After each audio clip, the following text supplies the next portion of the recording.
Majority Report with Sam Seder. The destiny of America is always safer in the hands of the people than in the conference rooms of any elite. Sam Seder. They are unanimous in their hate for me, and I welcome their hatred. We must guard against the acquisition of unwarranted influence, whether sought or unsought, by the military-industrial complex. The Majority Report with Sam Seder.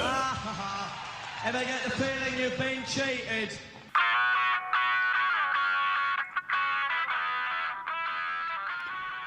It is Wednesday, July 15th, 2026. My name is Emma Vigeland, in for Sam Seder, and this is the 5-time award-winning Majority Report.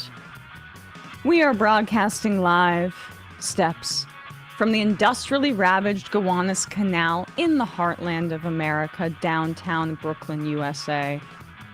On the program today, Jasper Nathaniel of the Infinite Jaz Substack will be back with us to talk about his latest reporting from the West Bank.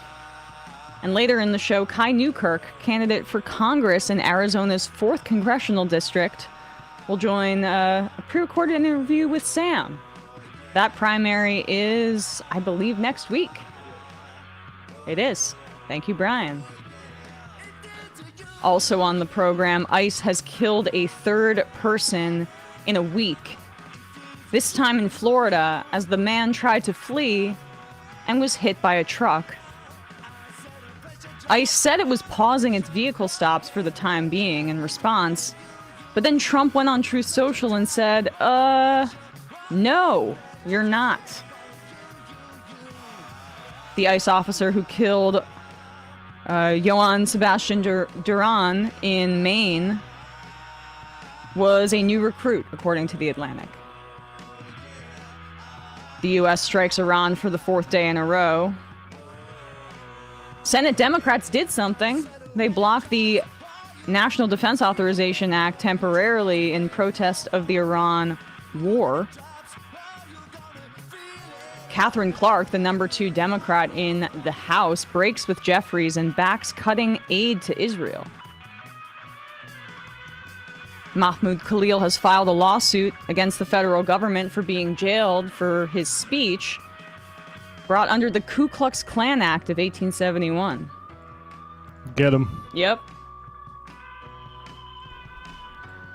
And 2 advocacy organizations also are suing the administration over its sanctions against the ICC. New York Governor Kathy Hochul signs into law the nation's first ever data center moratorium. Credit to the DSA Albany electeds for pushing this through in many ways. E. Jean Carroll has finally gotten her $5 million plus interest that Trump was forced to pay her in damages over her sexual abuse claim. Because maybe this will offset it. Lastly, I'm getting $2 million, folks. I'm abandoning the Trump impression. Trump is being paid, or was paid, his holding company, $2 million from the lead investor in a South Korean aluminum company that the Commerce Department was penalizing. Another coincidence, huh? All this and more on today's Majority Report. Welcome to the show, everybody. It is Hump Day. Ka-ching, that's the phrase that I've coined, and I get a royalty check in my bank account every time. Unfortunately, it's only 2 cents, so it doesn't make a lot of money for me, but what are you going to do? Hello, Matt. Hello, Brian. We're starting off the show again with another ICE killing because in Florida, there was another encounter with federal immigration officials that ended in somebody's death, and we still don't know the identity of this man. They have said that he was a man that was in his 20s. That's basically all we know at this point. And in Florida, apparently, Homeland Security Investigations, which is a part of ICE now, had what they describe as an encounter with 4 men in a vehicle in a parking lot that was near a very busy road in St. Augustine, Florida. And when ICE was approaching this vehicle, the 4 men, according to the agents, fled, and one of them ran into the road and was struck by a semi-truck, and he died at the scene. So in response to this, ICE went out and said, okay, we're going to halt traffic stops. That was the directive. Trump goes on Truth Social this morning and is like, no, you're not. I mean, there's still been no accountability for the killings of Alex Preddy and Renee Good and all of the other people that have been killed by ICE. 11 is the count. Or no, 12 now, if you're including this traffic incident in Florida. It could barely keep track under Trump 2.0, let alone the dozens of deaths that we know of in ICE detention. And this is just kind of, we should step back for a second and talk about the role of traffic stops in this country, where armed police, in addition to ICE agents, are stopping individuals, leading to escalatory violence that shouldn't have to be occurring.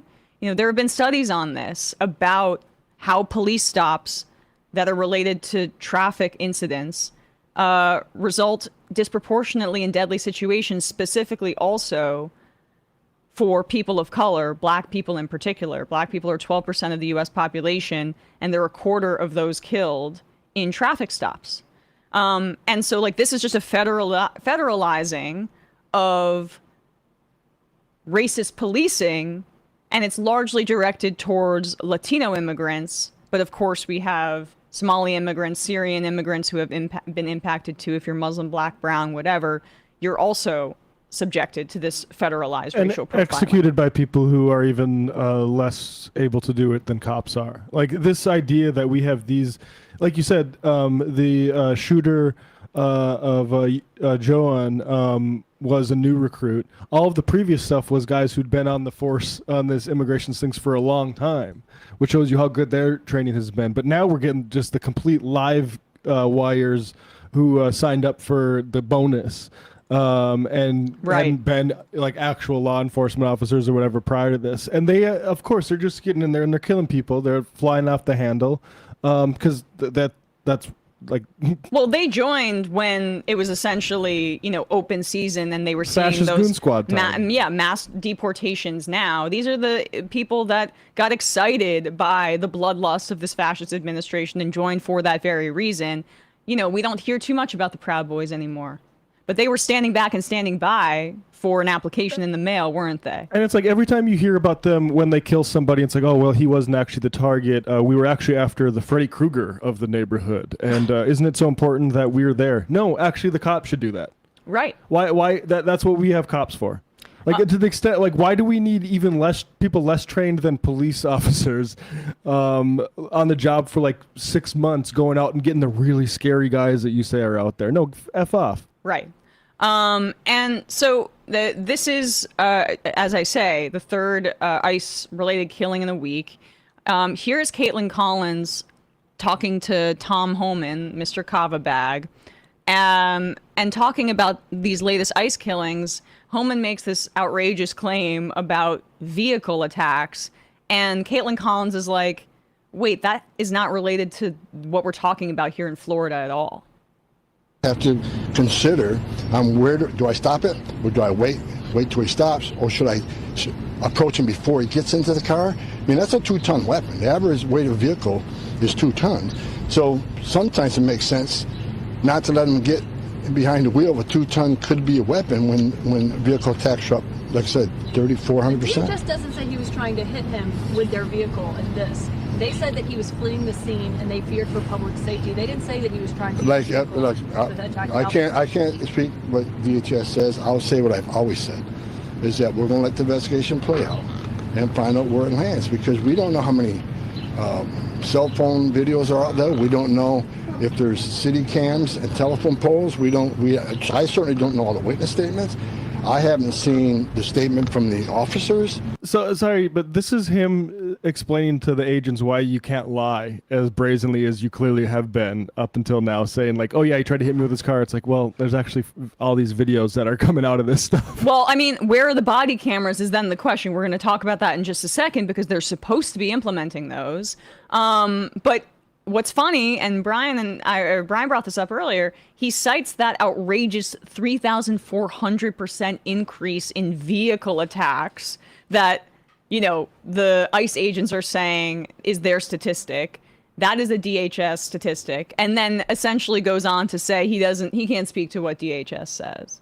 But you can use that phony statistic to talk about how in danger these poor little snowflakes are from people whose families they're breaking up. As a reminder, in that Maine killing, his 3-year-old daughter was a witness, and she was still in her pajamas.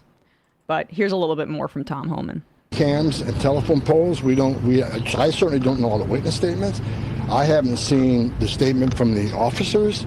I haven't seen the statements from the witnesses. We'll let the investigation play out, and where it lands, it lands. If officers acted inappropriately or illegally, they'd be held accountable, just like they were in Minnesota. No, they Several weren't. Officers are now under criminal investigation in Minnesota because, you know, evidence showed some things were done improper. And I think Secretary Mullen is going to do the right thing. If officers acted inappropriately, they'll be handled. But let's wait for the investigation to come out. And when you get back to body cameras, I'm full support of body cameras. I'd like to get them out as quick as possible because body cameras actually show an officer's innocent like 88% of the time if you look at the stats. So they actually help ICE in their operations. Well, that is interesting, and we'll play that second clip in just a second. But you know what he's talking about there? On Monday, state prosecutors in Minnesota said that they finally got information from ICE that had been withheld by the federal government to obstruct investigations into the murders of Preddy and Good. Coincidentally, state prosecutors were able to access that information on Monday after there was this high-profile shooting in Houston. It's funny how that works. So here it is. Prosecutors on Monday obtained long withheld evidence of fatal shootings of Renee Good and Alex Preddy. Who was withholding that, Tom Homan? Convenient timing. Now, Caitlin Collins again asks Homan a question here about why ICE agents who killed those individuals in Maine and Texas haven't put body cameras on, despite the fact that Congress allocated $20 million via their appropriations legislation to do just that. And this is what he had to say. The ICE agents not wearing body cameras in Houston or in Maine during these two incidents. When the Democrats shut down the Department of Homeland Security, I was up on the Hill as part of the negotiating team to reopen the government, and they wanted body cameras. There was $120 million in the budget they were holding up to buy those body cameras. Now, since the big, beautiful bill passed, now the reconciliation bill, the body cameras have been ordered. There's a deployment schedule on the books, and right now it's train to train. So officers in each field office can train their officers on the use of the body cam. But don't you see that to be extremely urgent, given right now it is urgent. We do not have video of these situations beyond witnesses? As soon as they had funding, they bombed them. If Democrats, but it's been 2 months since April. Would have been a lot quicker. Yeah, so we don't know if they've used that money from the appropriations to purchase body cameras, but it's been given to them. So either they've bought them and they're sitting on them, or they haven't bought them and they're not putting them on. We've talked about why body cameras are wildly insufficient because we have endless footage, by the way, of the killings of Preddy and Good. Yeah. And the state, and the federal government, I should say, only provided the state of Minnesota with that evidence because of, I'm editorializing, but I think one can assume the PR issue here after they'd been trying to bury this investigation for months and months. We have footage of those killings. There are a lot of privacy advocates and people that talk about the police state that say, part of why Cory Booker's all behind the body camera thing and Chuck Schumer's behind it is because largely this helps, tech surveillance companies. But it's a boondoggle. But also for ICE, in most interactions that they'll have with the body camera, they're going to be able to capture the face of all the faces of the people that they're interacting with. So, in mass, this is actually more of what ICE wants, even though it might provide footage for their killing sprees across the country. I mean, the truth is it's a complete waste of time and energy. ICE needs to be disbanded. We do not need these people with cameras, with microphones, with any kind of sensory equipment. They shouldn't be in the streets at all. Exactly. Abolishment is the only way. And I hear Democrats talking about it and saying dismantle. And I'm fine with that, too, if it means the same thing. If you're wanting to steer clear of abolitionist language that sounds maybe more libertarian, like defund did, and I hear that. But no, I mean, you got to get rid of not only ICE but DHS.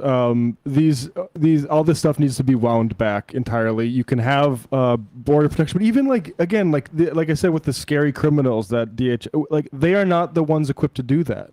We spend so much money on our police departments, they can get off their asses. And if there's somebody who's like an actual threat to public safety, deal with it. And if it's somebody that's just undocumented but has happened to been here for decades, I don't care. Leave them be. And so ICE is then blaming and saying that the government shutdown didn't allow them to implement the body cameras. It's total BS.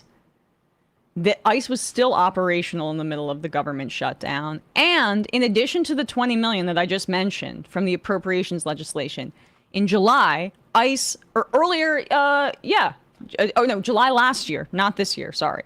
In July of last year, DHS got nearly $30 billion for enforcement. And that included in the legislation information technology and all this other stuff, which was not a mandate to buy body cameras, but it was a huge pot of money that they could have used to do so. And here is Kristi Noem, whose job, who was fired, but now Mark Wayne Mullen took over. And she claimed in February 2nd, 2026, I just spoke with Tom Homan, ICE directors, blah, blah, blah, effective immediately. We are deploying body cameras to every officer in the field in Minneapolis. As funding is available, the body camera program will be expanded nationwide. And silly shit. Funding was available 2 months later. We will rapidly acquire and deploy body cameras to DHS law enforcement across the country. The most transparent administration in American history. Thank you, President Trump. Yeah, they really rapidly deployed those. Words have no meaning anymore. They have even so the thing is like Democrats need to shut up about body cameras. Agree.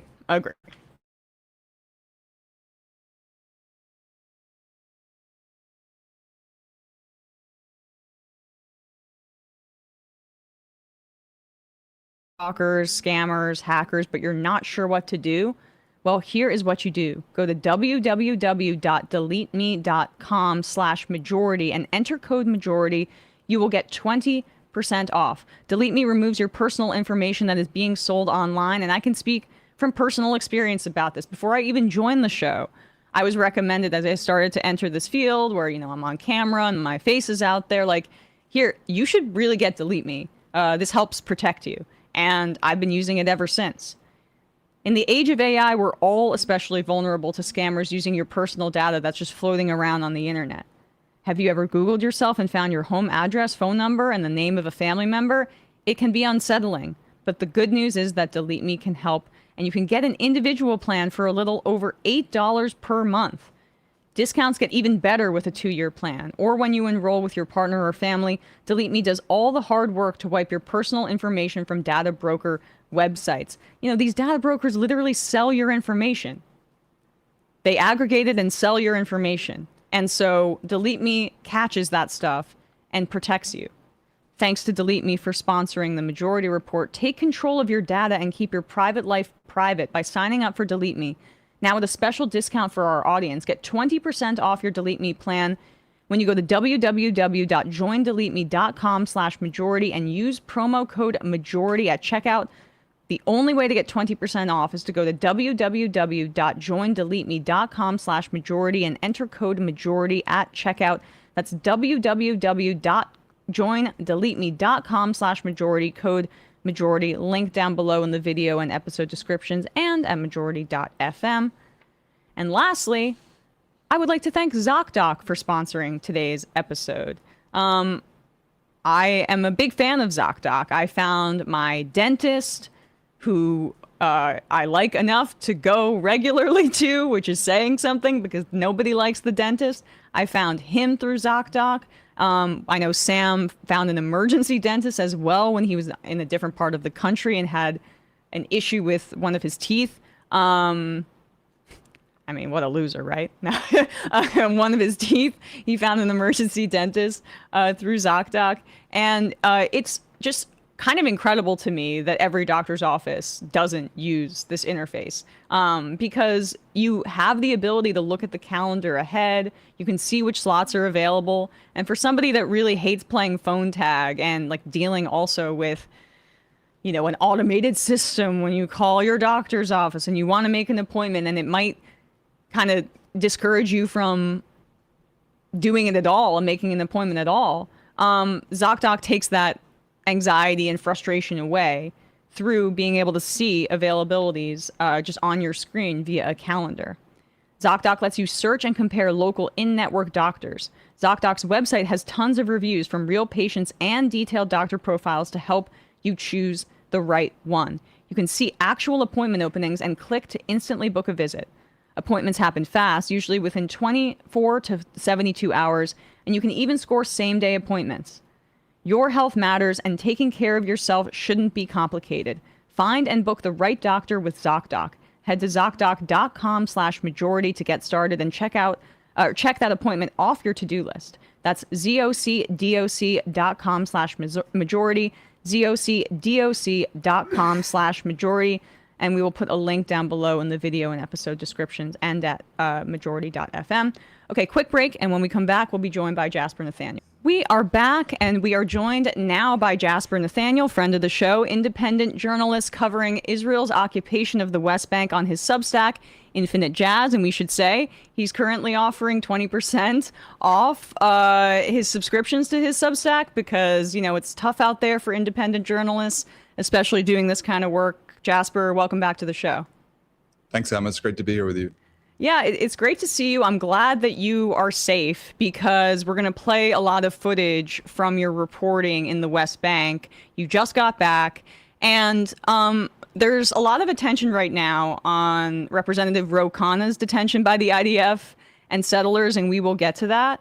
But I'd love to start on Saturday, the 12th. This attack is not getting enough attention. You were with CNN's Jeremy Diamond, other journalists as well, and you were attacked by Israeli settlers. This video here was posted by one of the other journalists in your car, Adel Shoko, am I saying that right? Mm-hmm. And you can see in this video these psychotic Israeli settlers trying to slice CNN's, the car's tires, and then attacking another car. And then we'll talk about why you were there. But let's watch this video first. Adele, window, Adele.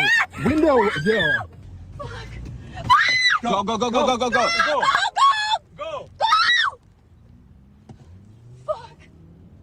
On the anniversary of the murder of 2 Palestinians by Israeli settlers in Mazra Sharkir, we, together with a CNN crew, accompanying Kamal Musaled, a father of Saif who was beaten to death by settlers last year, back to the place where he was killed.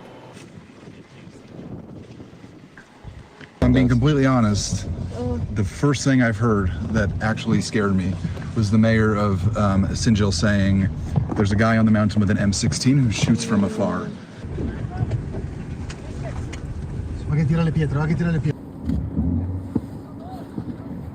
Wow, he's ready to throw a rock. Look. He's got a knife. He's going for the tires. Oh my God! Go. Fuck! No, he's going to our car. Go, drive. Move! Get the fuck out of the way! Move! Drive. Go. Watch out. Oh, there they are. The settlers are after us? Yeah. They're right behind us. They're coming. Tell them to accelerate. They're like Stevie Wonder. Come on. Tell them to accelerate.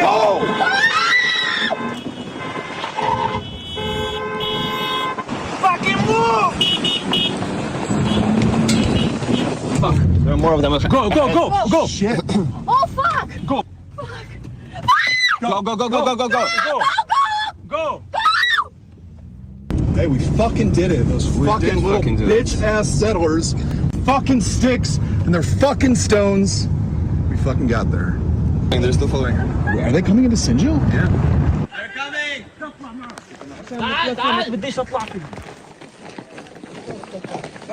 They're coming. Which side is coming?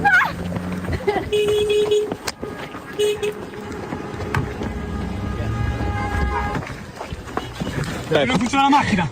Vai. Go, go, go. The ambulance is already here. The attack on us was the third attack on journalists in this area only in the past year. And the only reason we were able to make this visit is because CNN had a bulletproof vehicle with Israeli license plates and we were wearing press pass.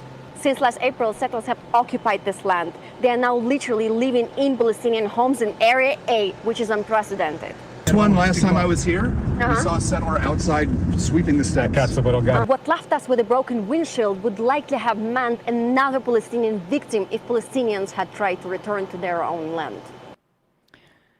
Wow, so harrowing footage. Jasper, just tell us about what happened there. And the mention of Area A is also key, if you could expand on that point.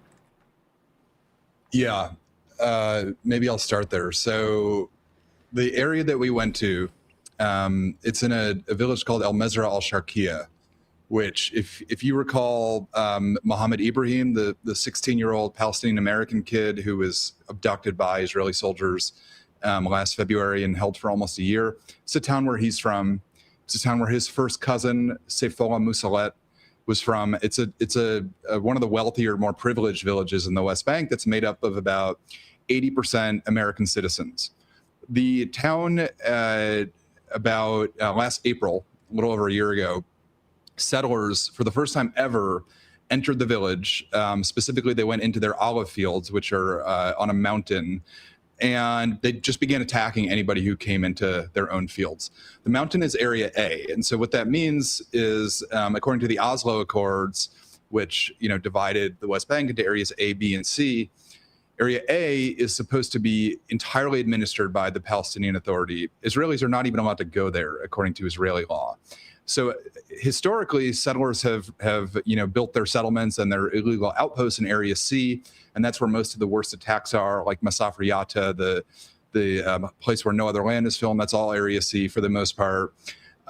Which is a majority of the West Bank, we should say, that is under Israeli settler control. Yep. Right. The thing is, they've pretty much swallowed up Area C, and they've moved into areas B and A, which a couple of years ago would have been completely unheard of.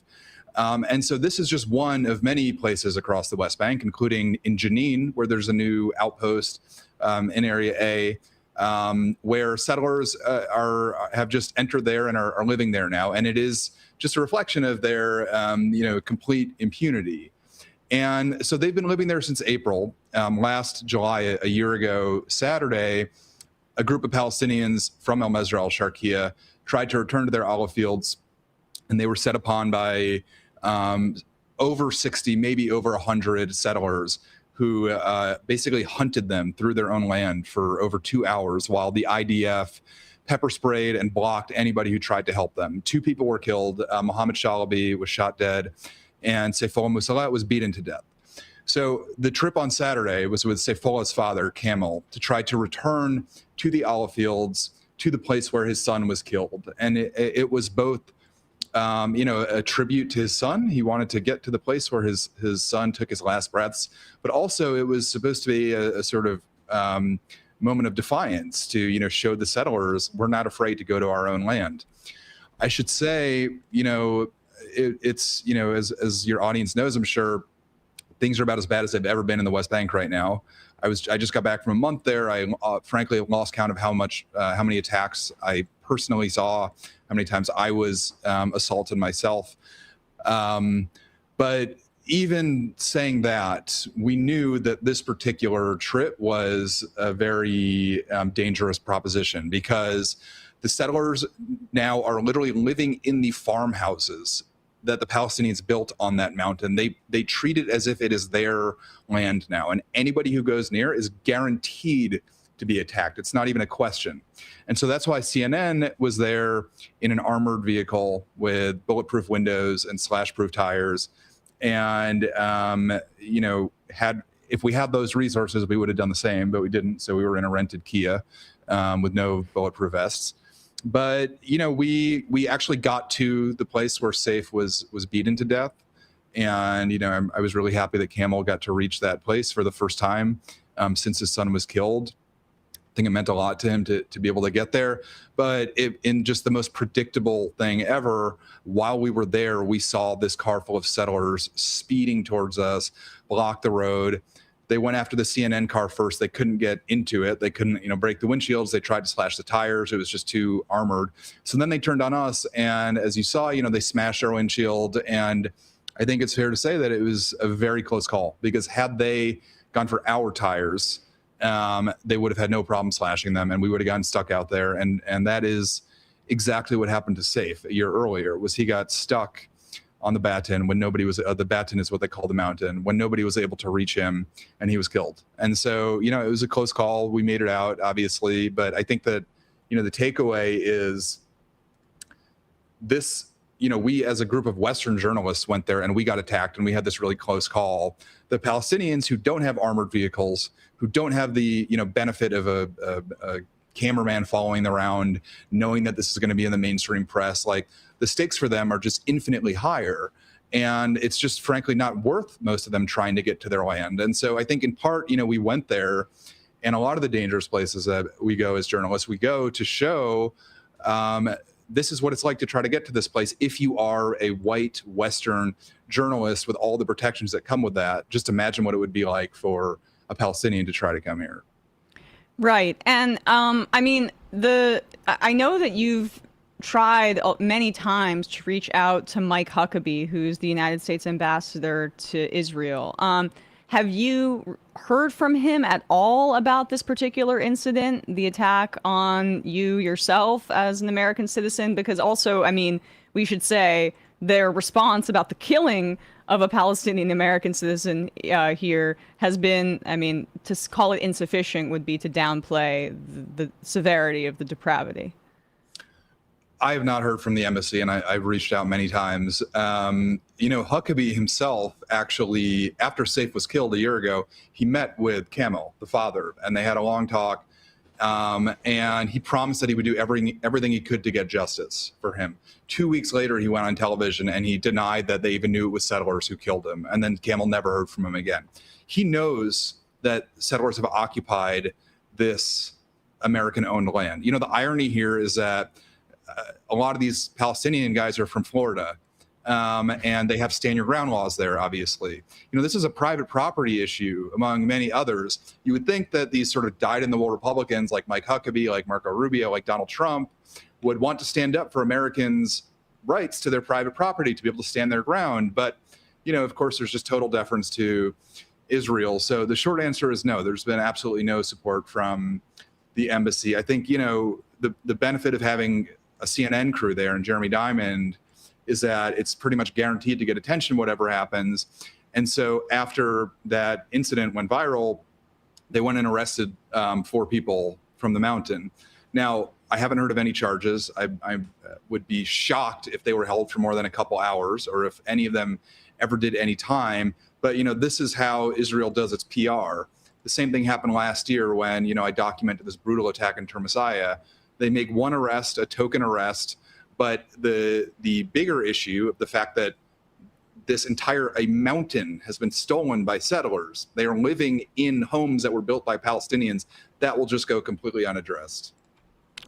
Yeah, I mean, it's just the depths of this depravity. It's difficult to stomach, and you saw it up close as well. This is an interview you did on the same day, speaking with an IDF soldier here. And this is also key, right? Because the Israeli government tries to separate the settlers who are given license by the government to settle this land from the IDF, from the official actions of the Israeli government. And you were here able to speak to this soldier about this attack. This is a longer interview, but it's well worth it to get through the whole thing. Did they explain to you what we're doing here? The man who was just with us 1 year ago today, his son was beaten to death on his own land up there. That's where we went. Area A, his privately owned land. Up where? Yeah, on the mountain. He wanted to get to his land where his son was murdered on the 1 year anniversary. We drove to get to it, and we were immediately attacked by settlers who slashed their tire, who jumped on our windshield, smashed our windshield, tried to throw bricks into our car, and now as far as I can tell, nobody's giving the settlers, an interrogation or anything. But you see how ridiculous that is. By the way, that's the father whose son was killed, American citizens, both of them. The father and the son, American. That is privately owned American land in Area A. The settlers have no right to be there. Why is it American owned land? Because it's owned by private American citizens. The man whose son was murdered is an American citizen. He lives in Tampa Bay, Florida. He owns land here because this is his ancestral land. He has not been able to reach it in a year since his son was murdered on his own land. He's trying to get on that same hill that the settlers are standing right now? Yes. That's Area A, and it's privately owned land by Palestinian Americans. I mean, you see how ridiculous this is, right?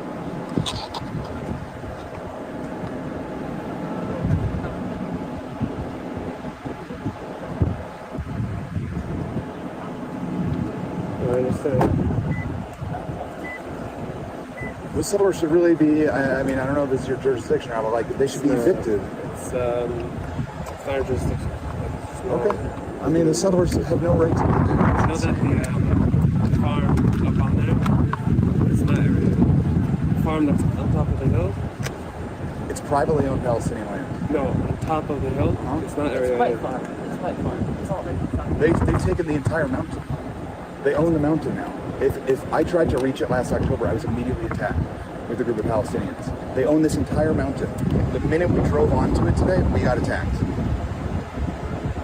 Irrespective of ABC, the act of no, I agree with you. We're on the same page on that. I agree with you. To attack you guys is absolutely not okay. And to live on this land that's not theirs. Again, for that, I'm not 100% sure that you're right, because the farm up on there, I'm like... Outposts are illegal. It's not a legal settlement. I have debates about settlements because in Israel it's legal. The outposts are illegal. Avi Bluth has spoken a lot about it recently. They're not allowed to be there. The farms that are being taken, that's illegal. And by the way, the farm, you know where they're living? They're sleeping in a home that belongs to a Palestinian who lives here. They stole. Up there? I don't think that's a Palestinian home. From what I can tell, they just put together some. I'm telling you that it is. I know for a fact it is because I know who it belongs to, and I've been in El Mesra El Sharqiya looking out at it. He's saying that's my home. The settlers out there, I can't see them, so I don't know. They see them committing. Sounds like this job really sucks then. If you understand that these fucking settlers have no right to be there, they have no right to be attacking people. They're attacking the man whose father was beaten to death. I understand you're upset, but you can understand that the things you're telling me are leagues and leagues above me. Well, you got a machine gun. A machine gun? Yeah. What am I meant to do? Shoot them? I'm just saying, man. I've been reporting from here for a long time. I've never once seen a settler get detained, get questioned, get arrested, anything like that. So, face covered, super proud, patriot there. And when I say patriot, I mean, for which country? Because sounds kind of American. I mean, I guess just reflecting, if you could reflect on that conversation, because it's got to be really jarring to try to make these humanistic pleas to somebody who fundamentally understands what's going on, but in front of your face has this cognitive dissonance. There's no way to spend time in the West Bank and not have encounters with IDF soldiers, and you encounter all different types of them. There's the just sort of straight up raving, racist, genocidal types. This guy, I actually genuinely believe him that he was completely ignorant about all those things. I mean, a lot of these IDF soldiers think they're in Israel. They don't know that the West Bank is not Israel. They don't actually know what an occupation is. If it wasn't clear, he was trying to tell me, so he's acknowledging they shouldn't have attacked you. Like, okay, thank you so much for that. What he's saying though is, I don't think you're right that this is Area A, and I don't think you're right that that's a Palestinian home that they're living in. I know I'm right. Like, this is not debatable. It's insane that a soldier who works in this area wouldn't know that. It should be insane, but it's not, because what they are there to do is protect the settlers.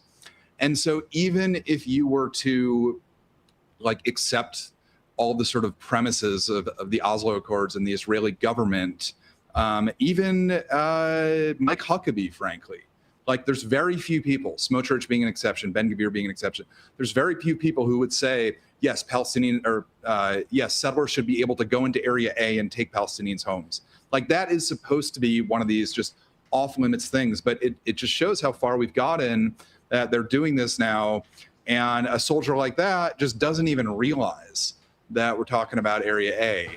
It's like, I mean, it's not funny, but I know the guy whose home the settlers are living in, and the soldier, I don't know if you caught it, but he goes, "Are you sure? I visited there. I don't think it's a Palestinian home." I'm like, I know for a fact it is. I know who it belongs to, but that's where we're at. Is, you know, it is just sort of like taken for granted that they can go wherever they want. What's your assessment of that, or what would you infer? Would that be like, you know, what the directive is for the IDF at this point? Like, I mean, these young soldiers have grown up knowing essentially only occupation, and so comparing that lack of education with directives from the government would indicate that what you're saying is true.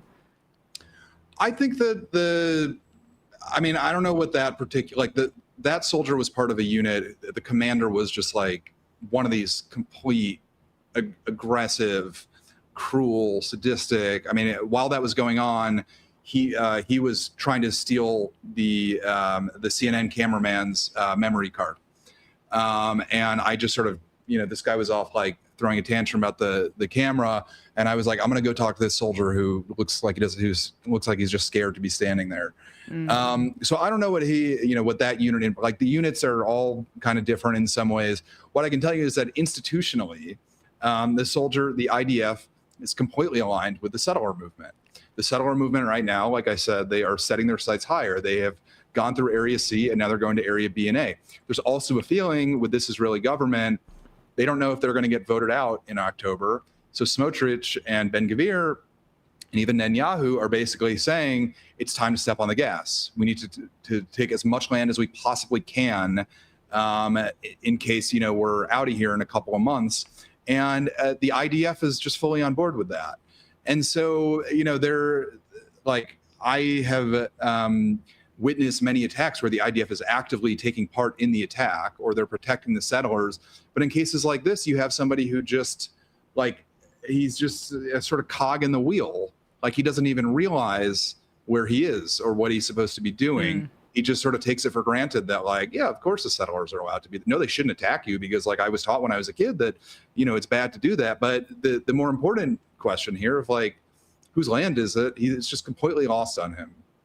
Yeah. Matt, did you want to say something? It's like, imagine like a Russian soldier not knowing that they were on occupied Ukrainian territory and still marching around it with a gun. Right. It's crazy. Yeah. It is absolutely insane. Now, do we have this other interview? Oh, wait, no, that might come later. I'm just looking here at our sound sheet. Want to make sure we get to everything. Oh yeah, this is okay. So now I want to turn to the day where Khanna was detained by the IDF. If you're okay moving on to there, Jasper. Sure. So this is, I guess this was July 8th. Now, so that video was Saturday. This was Wednesday, so a week ago today. Right. We're going a little bit backwards in time. So this is some footage here of you with settlers at al-Kahir in Masafer Yatta. Am I saying that correctly? Al-Kahir, yeah. Gotcha. And this is shortly after Representative Khanna left this particular village, and this occurred here, your interactions with these settlers, and by interactions I mean, you know, you're kind of physically getting in the way of their attempts to commit violence. This is shortly after Ro Khanna left this village, and it occurred at the same time that his bus was hijacked. So you can get a sense here of the settler fervor with Jasper's interactions.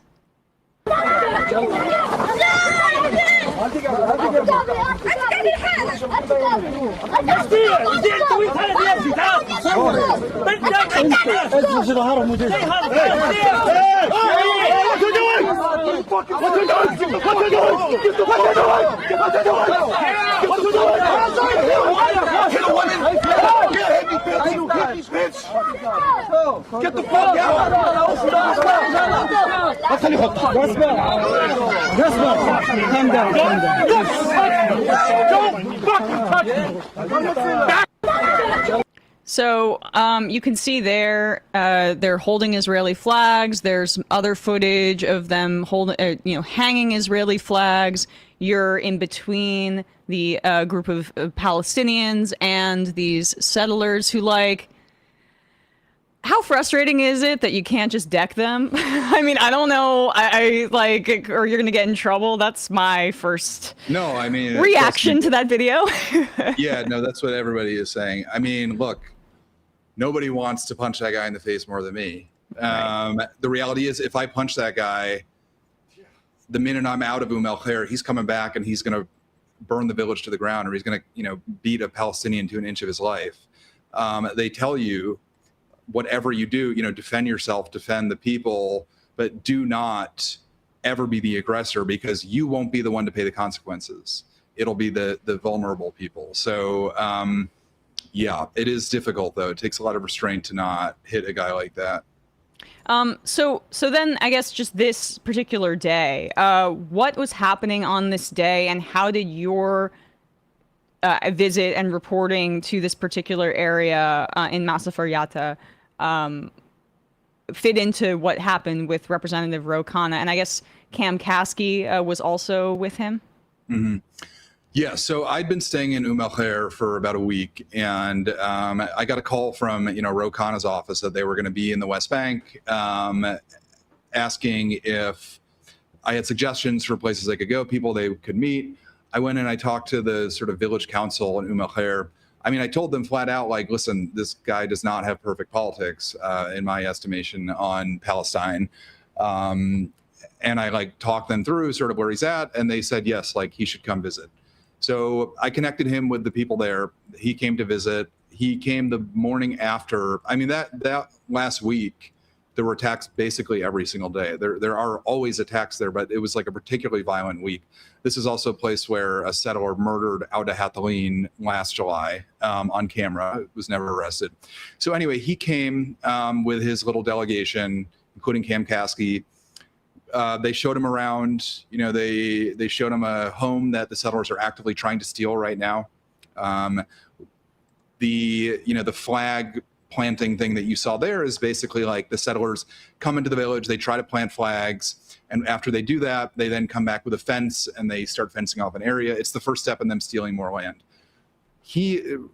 Ro Khanna was not there when there was any sort of a violent confrontation. They then were going to go to another town in Masafar Yatta, so they left. Shortly after they left is when those settlers came in and attacked us. And I got a message from Cam Kasky that when I looked at my phone after the attack was done, who was saying to me, where our bus has just been hijacked. I don't know what to do. I'm freaked out. And I called him, and at that point they were detained by the IDF. Look, I want to talk about Ro Khanna's response to the trip after he got home, but just in terms of this particular incident, there's the critics of it have said, oh, it was a stunt, it was set up, it was, this, that, or the other. I'll tell you right now, it just wasn't that. They were traveling in an area in Masafar Yatta where you are constantly being confronted by these violent settlers with machine guns. It is incredibly common for them to block a road, for them to hold up a car. It's, the fact that the soldiers came and immediately took their side, this is every single day, every single hour, all across the West Bank. And again, the fact that these two separate incidents were happening within a kilometer of each other just shows it's everywhere. it would be very difficult for. I mean, it's funny because when Ro Khanna's team reached out to me, they were saying like, we want to make sure that he really sees the occupation, and I was just kind of laughing to myself. I was like, all he's got to do is get on the bus, like, come here. He's going to see it, and sure enough, the bus got hijacked by settlers with M4s and then soldiers, and I was just not surprised at all. So and then actually like. I'll leave it there for now because there's more to that, but I'll get into it another time. Okay. I mean, do you want to talk about Khanna's response? I'm curious about your thoughts. I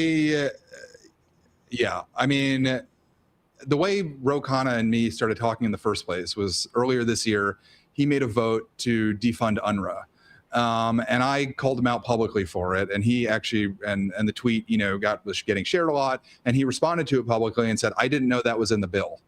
And I was like, well, that's kind of a problem that you're just like accidentally voting to defund, the biggest humanitarian group in Gaza and the West Bank. And he was like, I agree. I shouldn't have, it was a mistake. He then said, he asked if I wanted to talk sometime. I then interviewed him.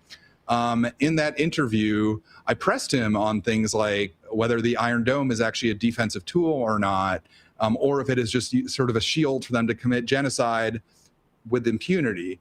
At the end of that interview, I asked him if he would take a Palestinian-led trip to the West Bank. The reason I said Palestinian-led is because lots of congressmen go on a J Street-led trip to the West Bank. And look, like, I've never been on one. I don't know exactly what they're doing, but I can say that it's different if, it is Palestinians versus Israeli activists or, Jewish activists or something who are leading it. And he said yes. And so then when they called me, I was not going to just invite him to, go wherever he wanted. I talked to various people and made sure they understood the situation, and they agreed to have him come.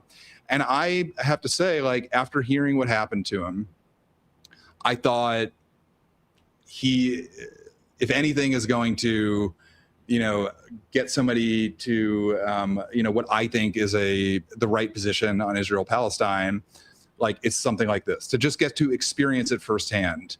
And, this is a guy who has been calling Gaza a genocide for some time now. He calls what's happening in the West Bank apartheid. He then goes home. The incident itself sort of goes viral. And then I saw these interviews yesterday where, with Jeremy Scahill, Dropsite, and Hassam Piker, where he's sort of hemming and hawing about whether or not to sanction Israel. He is not willing to commit to a full arms embargo to Israel. He's still referring to the Iron Dome as, purely a defensive tool.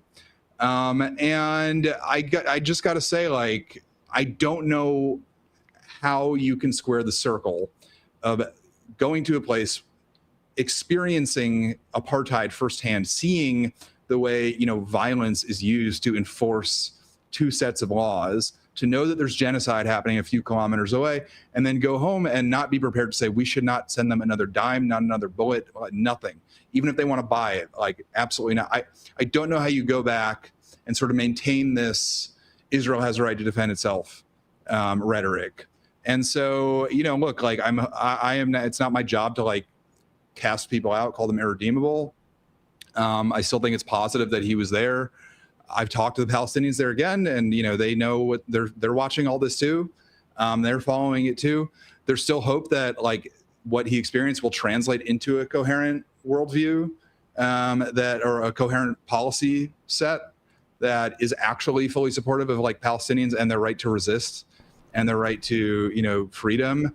But it just hasn't happened yet, and hopefully that changes. Yeah, I mean, this is a tactic that Ro Khanna has used before in a different context. In February of 2025, Democrats on the House Oversight Committee wanted to subpoena Elon Musk. Ro Khanna represents Silicon Valley, which I would say also has a lot of investments in Israel with their weapons and surveillance technology. But Khanna missed the vote to subpoena him, and they came up short because he missed that vote. And he later claimed that he was unaware that the vote was happening. Whoopsie. So returning to what you had to say about the UNRWA defunding, which to me, I think what you're saying makes sense in terms of evolving on this very issue. But anybody that voted to defund UNRWA is understanding that you're completely decimating any kind of civilian healthcare, civil society infrastructure in the Gaza Strip in the midst of the genocide. I think there's more room for people to grow on things like understanding the role of the Iron Dome. But defunding UNRWA is, that led to thousands and thousands of people dying. Yeah, and I also want to just say that, like, it's actually not a new position for a Democrat to take, to be like fully against the settlers.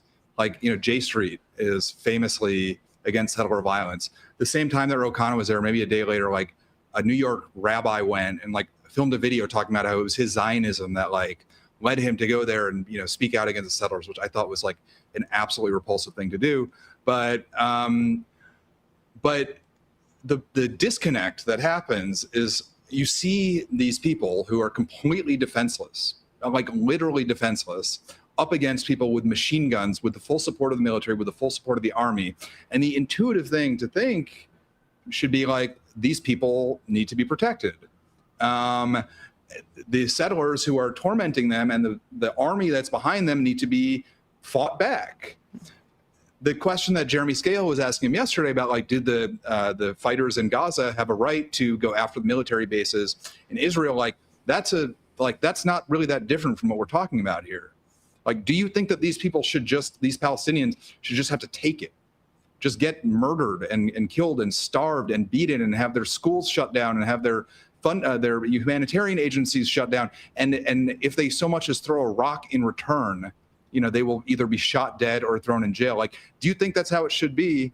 Or do you think that, Palestinians should have a right to defend themselves?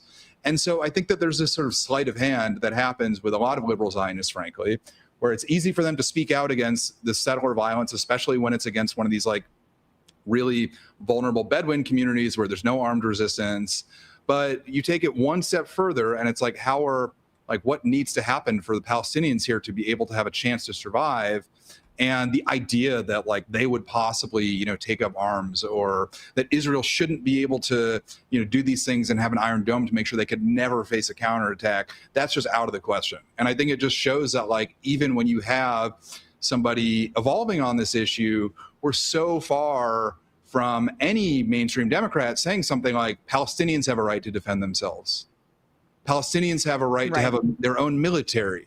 Like, that is just still, I don't think you can hear that from any mainstream Democrat. And that, to me, just shows that, like, look, I think it's positive that he went there. I want to also say to people who are saying that Ro Khanna uses people as props, like, the Palestinian people who he met with, the ones who I know, are not naive about this. Like, they understood this was a political trip for him, that he was going to use this. They chose to meet with him anyway. They thought that it was worth telling their story. So I just want to, like, caution people against just acting as if these people had no agency whatsoever. Like, a lot of them know who Ro Khanna is. They follow American politics. But again, it just, like, I'm glad the trip happened. Hopefully something good comes of it. But, like, he and everyone else basically is still so far from, like, putting the Palestinians on the same level playing field as every other people in the world who has a right to defend themselves, who has a right to live in dignity and has a right to not be terrorized every single day. Well, that's the irony of these Democrats saying they support a two-state solution, because statehood would necessitate having your own military. And that is part of why this two-state solution fiction is just a way to bide more time. Now, I wanted to play one more interaction that you had here with an IDF soldier. This is in Kusra. Yeah, well, let me actually set this one up, because it's sort of like a perfect segue. So this is in a town called Kusra, which is in the northern West Bank. This place has not faced settler violence up until maybe the last 2 years. Again, it's Jasper, can I just ask for a point of clarity? Is the North, that's disproportionately Area A and Area B, if I'm not mistaken, right? I don't know for sure if that's right, but the North was the area that settlers were evacuated from in 2005, along with the Gaza disengagement. So there are less settlers in the North, or there have been traditionally, and there's this contingent of settlers who have basically been desperately clawing their way back there, and now they're back. And they've reestablished 4 settlements there, and there's all these outposts there. And so Kusra is a village that has never seen this before, and suddenly they're finding themselves encircled by settlers who have taken a hilltop. and are now launching attacks on them every single day. They killed somebody a couple of months ago in March, and I was there staying with a group of young men who are living in a house on the hill that the settlers stole that is directly below where the stolen house that the settlers are living in. I was there for 2 days, or for 2 nights, 3 days. We were getting attacked the entire time. They were coming, they were throwing rocks, they were cutting electricity, they were flying drones over us. What happened in this incident is there was like a full-on attack. 2 trucks full of settlers came flying at us, throwing huge rocks, trying to get in. The soldiers finally came. They spent 15 minutes chatting with the settlers, and then they came in and they immediately threw 4 Palestinians up against the wall and started interrogating them. And the interaction that you're about to see is one where the soldiers are accusing the Palestinians of throwing rocks at the settlers. And I was trying to ask the soldier, I'm not going to like engage with this question of whether or not they were throwing rocks. I was asking, like, what I wanted to say was, is it okay to throw rocks at somebody who has stolen your friend's house and is now attacking you from it? Like, what is the alternative for them? And so this conversation was while they had these 4 guys up against the wall they were interrogating, and they're trying to get the footage from my phone, and I won't give it to them. And so that's what you're about to see. Okay, great. Here is that footage. Can you explain that to me? Like, the settlers who came down here are living in a house that belongs to a local Palestinian guy. Why aren't they being arrested for that?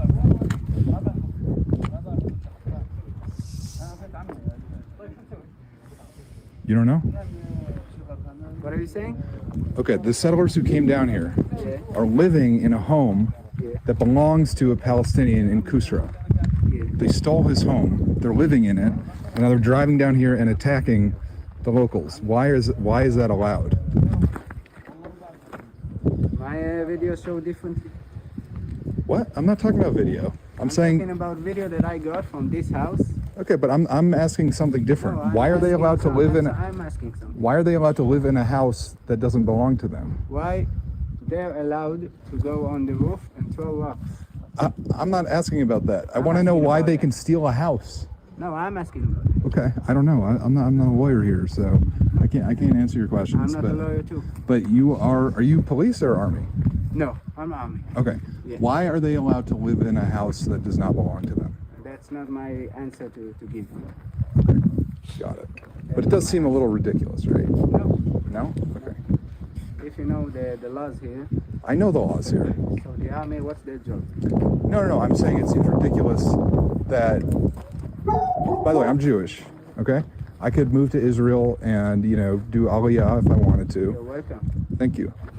But I don't understand why some Jewish guys like me can just decide, I like this house that's owned by a Palestinian, I'm going to move in. And that's just not allowed. a question I can answer. Okay.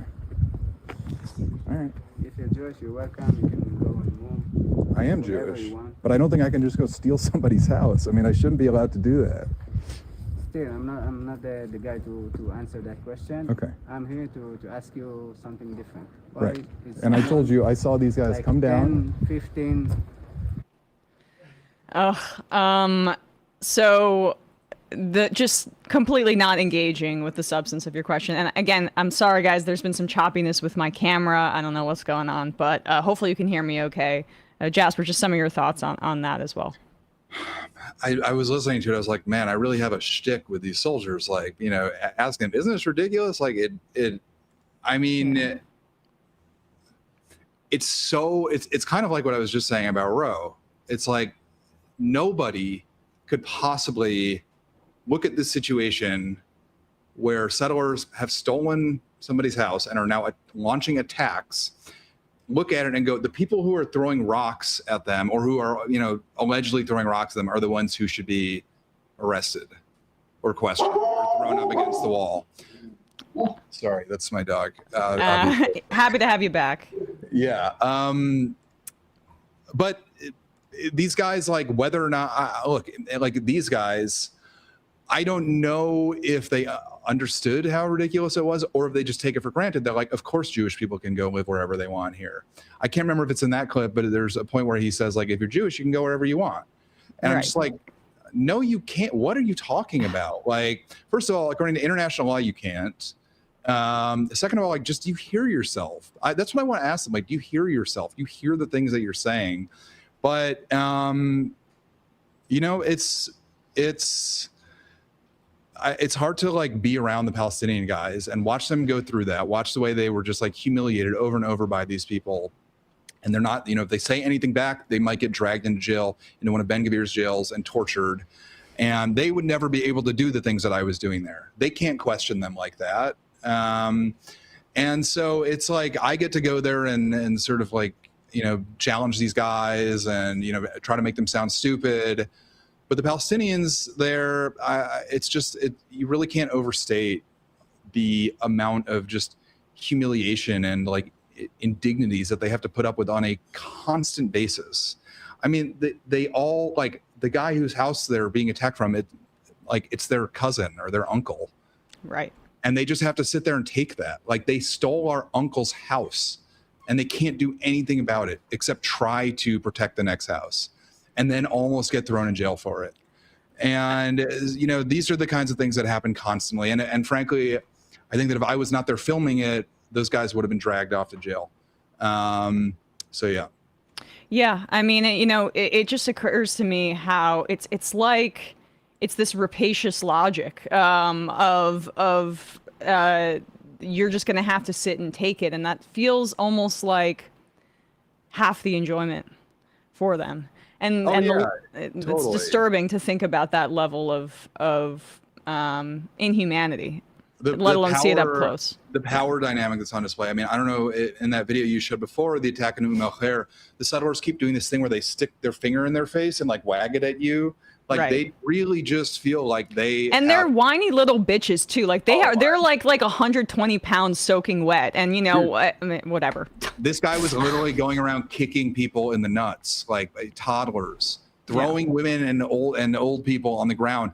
He went and he threw a tantrum and he flipped a dumpster, and then they called the police to pointing at us, trying to have us arrested. Like, we're talking about babies here, but they have all the power and they have all the guns, and you know, like, it's a maddening situation. Well, Jasper, really appreciate your time today. And lastly, I guess before I let you go, if you could just quickly reflect on the difference in this reporting trip for you versus other times in the West Bank, like overall themes about how bad it's gotten. Yeah.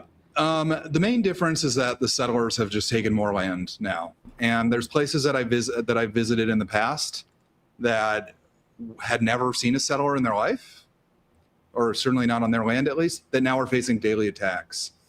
And, you know, there are places that have had all of their farmland stolen. A Bedouin community that I visited in October, where we got attacked there, now is just gone. It's disappeared. I was not able to track down the two people that I met that lived there. Place like el-Khair, last time I was there, it was just right after Auda Hathalin was murdered. And there were 2 caravans that settlers were living in. Now there's like 12 caravans. There's Israeli flags all over the village. The attacks are every single day. So it's just like, you know, it's a slow boil. Things getting worse and worse and worse and worse. More people are being killed. And, you know, I hate to say it, but like, it feels pretty hopeless. It feels pretty hopeless. And it's going to take a radical rethinking of, you know, our relationship with Israel, such as it is, to make this stop, because we're talking about an entire army, an entire government, an entire state that is fully behind this system of violent apartheid and ethnic cleansing and genocide. And when you go to the West Bank, you just see how it plays out in these like tiny moments every single day, and then occasionally bursts into like an explosion of violence and people die. But even when it's not happening, it's constant. And, you know, I think that hopefully like the experience that Ro Khanna had translates into something that's more substantive than just going home and sort of reciting the, you know, like J Street Right. Slightly left of J Street line, but without that, like a lot, like these people are screwed. Well, if you want to support Jasper's reporting, independent reporting in the West Bank, we can put up the Substack, guys, right? This is infinitejaz.com. This is Jasper's Substack, and for a limited time, 20% off subscriptions on his Substack. It's tough out there for independent journalists, especially if you're doing this kind of work where you're in physical danger as well. So, Jasper, really appreciate your time today. Thanks so much for coming on the show. Yep. Thanks a lot, Emma. Take care. Take care. With that, folks, we're gonna now play. It's a little bit of a longer first hour for you. What a treat. Might just be a freebie show today. Maybe. Oh, whoa. Yeah, maybe we will just do a freebie show today, but you'll have to wait and see, because after we'll make that determination after you listen to this interview with Kai Newkirk. Sam recorded it. He's a community organizer running to represent Arizona's 4th Congressional District, and that election is on Tuesday. July is kind of a drier month for primaries, but well, Arizona's a pretty damn dry state. The 21st, I don't know what I'm even talking about now. See you on another time. Yeah, bye. I'm like biding time as I look up on my computer when the primary is. Yes, 21st, which is next Tuesday. That is when you can vote in Arizona. And Kai Newkirk is running in Arizona's 4th Congressional District. Here is that interview with Sam now. We are back. Sam Seder on the Majority Report. It is a pleasure to welcome to the program Kai Newkirk. He is a Democratic candidate for the nomination in Arizona's 4th District. Primary is happening on July, trying to do my math here, 21st. That's right. Is that right? Okay. So Kai, welcome to the program. Give us you're running against Stanton, who has been in Congress now for close to a decade, I think. What inspired you to get into this race?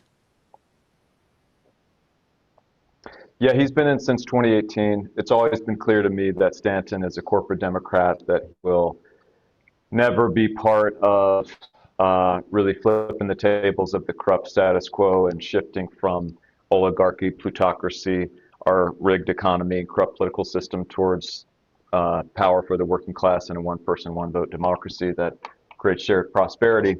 But in the last few years, I think just the sense of the cost of having a Democrat like him in this seat has grown. I was part of organizing to push to end the genocide in Gaza, and to hold the extremist Israeli government accountable over these last few years, and helping to lead the fight in Arizona, doing sit-in at Mark Kelly's office and organizing our Democratic Party to pass a resolution and doing our version of the Uncommitted campaign here in Arizona. We did a delegation to Stanton's office and then had a meeting with Palestinian and Jewish constituents. And he just didn't move. And he's been so locked into that posture of just endless unconditional military aid, pushing back on any efforts to hold Netanyahu and company accountable, that I think it's very fair to say he's been actively complicit in the genocide in Gaza, and that's just morally disqualifying. In my view, AIPAC is his top contributor. He also voted for the Laken Riley Act that gave Trump a green light campaign, gave ICE more power to detain and deport immigrants in our country. And he voted twice against impeaching Trump last year. And in this time of just crisis and emergency in our country and the world, he not only hasn't been standing up enough to fight back against the authoritarians, oligarchs, and war criminals, but in some cases, he's facilitated what they're carrying out. He's enabled it. And he's out of step with the vast majority of Democrats on some core issues. It's unacceptable. Every seat in Congress is precious, not just for the constituents of the district, but for the whole country and even the world, because our government impacts so many people. So we can't afford to have somebody in that seat who's voting like he is. Many people asked me to consider taking this on, and ultimately I decided to listen to them and do everything I could to take the wheel away and be able to use this seat to fight for an Arizona that we can afford, and America free from ISIS cruelty in a world where genocide never happens. I want to get to some of your background because you've been involved in a lot of activism. It has landed you in jail literally dozens of times. But just give us a sense of the district itself. Is this a guaranteed Democratic seat? What's the median income, that type of thing? What are some of the major concerns from that district in particular? For sure, yeah. This is a solid Democratic district. It's rated by Cook Political Report as solid Dem. It's a D+4 partisan voter index, but stronger than that in terms of how elections have gone by 7 points in 2024, with 2 points going to a Green Party candidate, and a tough year for Democrats. So this is, every sign is saying this will be a much better year for Democrats, not just historical, but everything that's happening now in the last year and a half. So whoever wins this primary is going to win the general election. We never take anything for granted, right? You got to do everything you can, right. But we're very confident. So it's solid in that respect, and we can do much better than, a corporate Democrat, right, whose top contributor is AIPAC. Tempe, where ASU is, if anyone's familiar, Arizona State University is almost all of Tempe is in the district. Most of Mesa, part of the city of Chandler, and the Ahwatukee area, which is part of Phoenix, so often called the East Valley. So it's urban, suburban, depending on how you want to define all that. District, a lot of educated people, higher education folks that, with the university here. And I think the concerns that we hear on the doors and on the phones when we're talking to voters, and when I'm out with future potential constituents, of what you would hear anywhere else about the cost of living, about housing, about groceries, about gas, about healthcare, and ISIS cruelty, in a sense that just the violations of Trump's authoritarian tyranny are the things that we hear about the most. And that, I think, is part of why the poll that came out on Saturday, right, showed us within single digits and surging, is because when people compare what Stanton has done and his votes and positions and how he's campaigning with where I'm at, if they know about that, then they're coming with us, and by very strong margins. He takes a ton of corporate PAC money. I reject corporate PAC money. He opposes Medicare for all and takes money from United Care Group and other private health insurance. I've been fighting for that for a long time.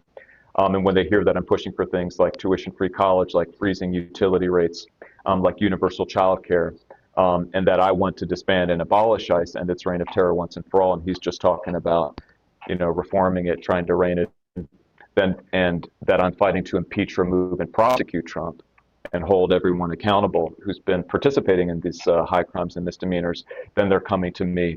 And we've got a huge opportunity to have this be the next big progressive victory after Colorado, after New York. And we're driving towards it with all we got.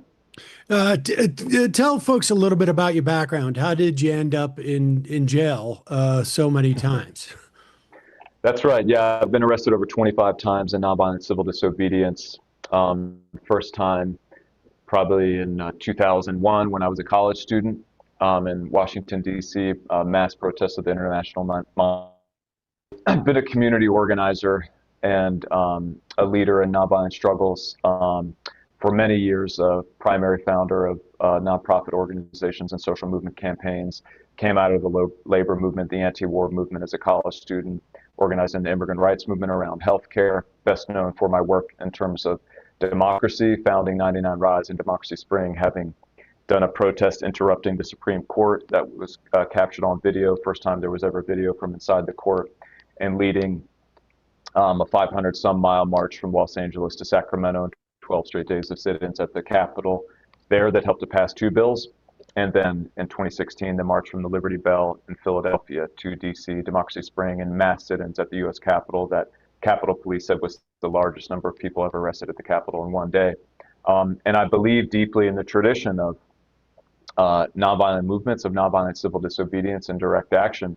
that everyday people can use this power just of our and our ability to choose whether to obey unjust laws or not, to withdraw our labor, to withdraw our buying power, in addition to the ballot as tools to forge a more just society. I'm a follower of Martin Luther King Jr., and I believe in what he called the vision of a beloved community, a society that's rooted not in domination and greed, but in solidarity and loving our neighbors as ourselves. And I have to say, I've been encouraged by the response of voters, right? Even those people try to say, oh, you're a criminal and all this nonsense.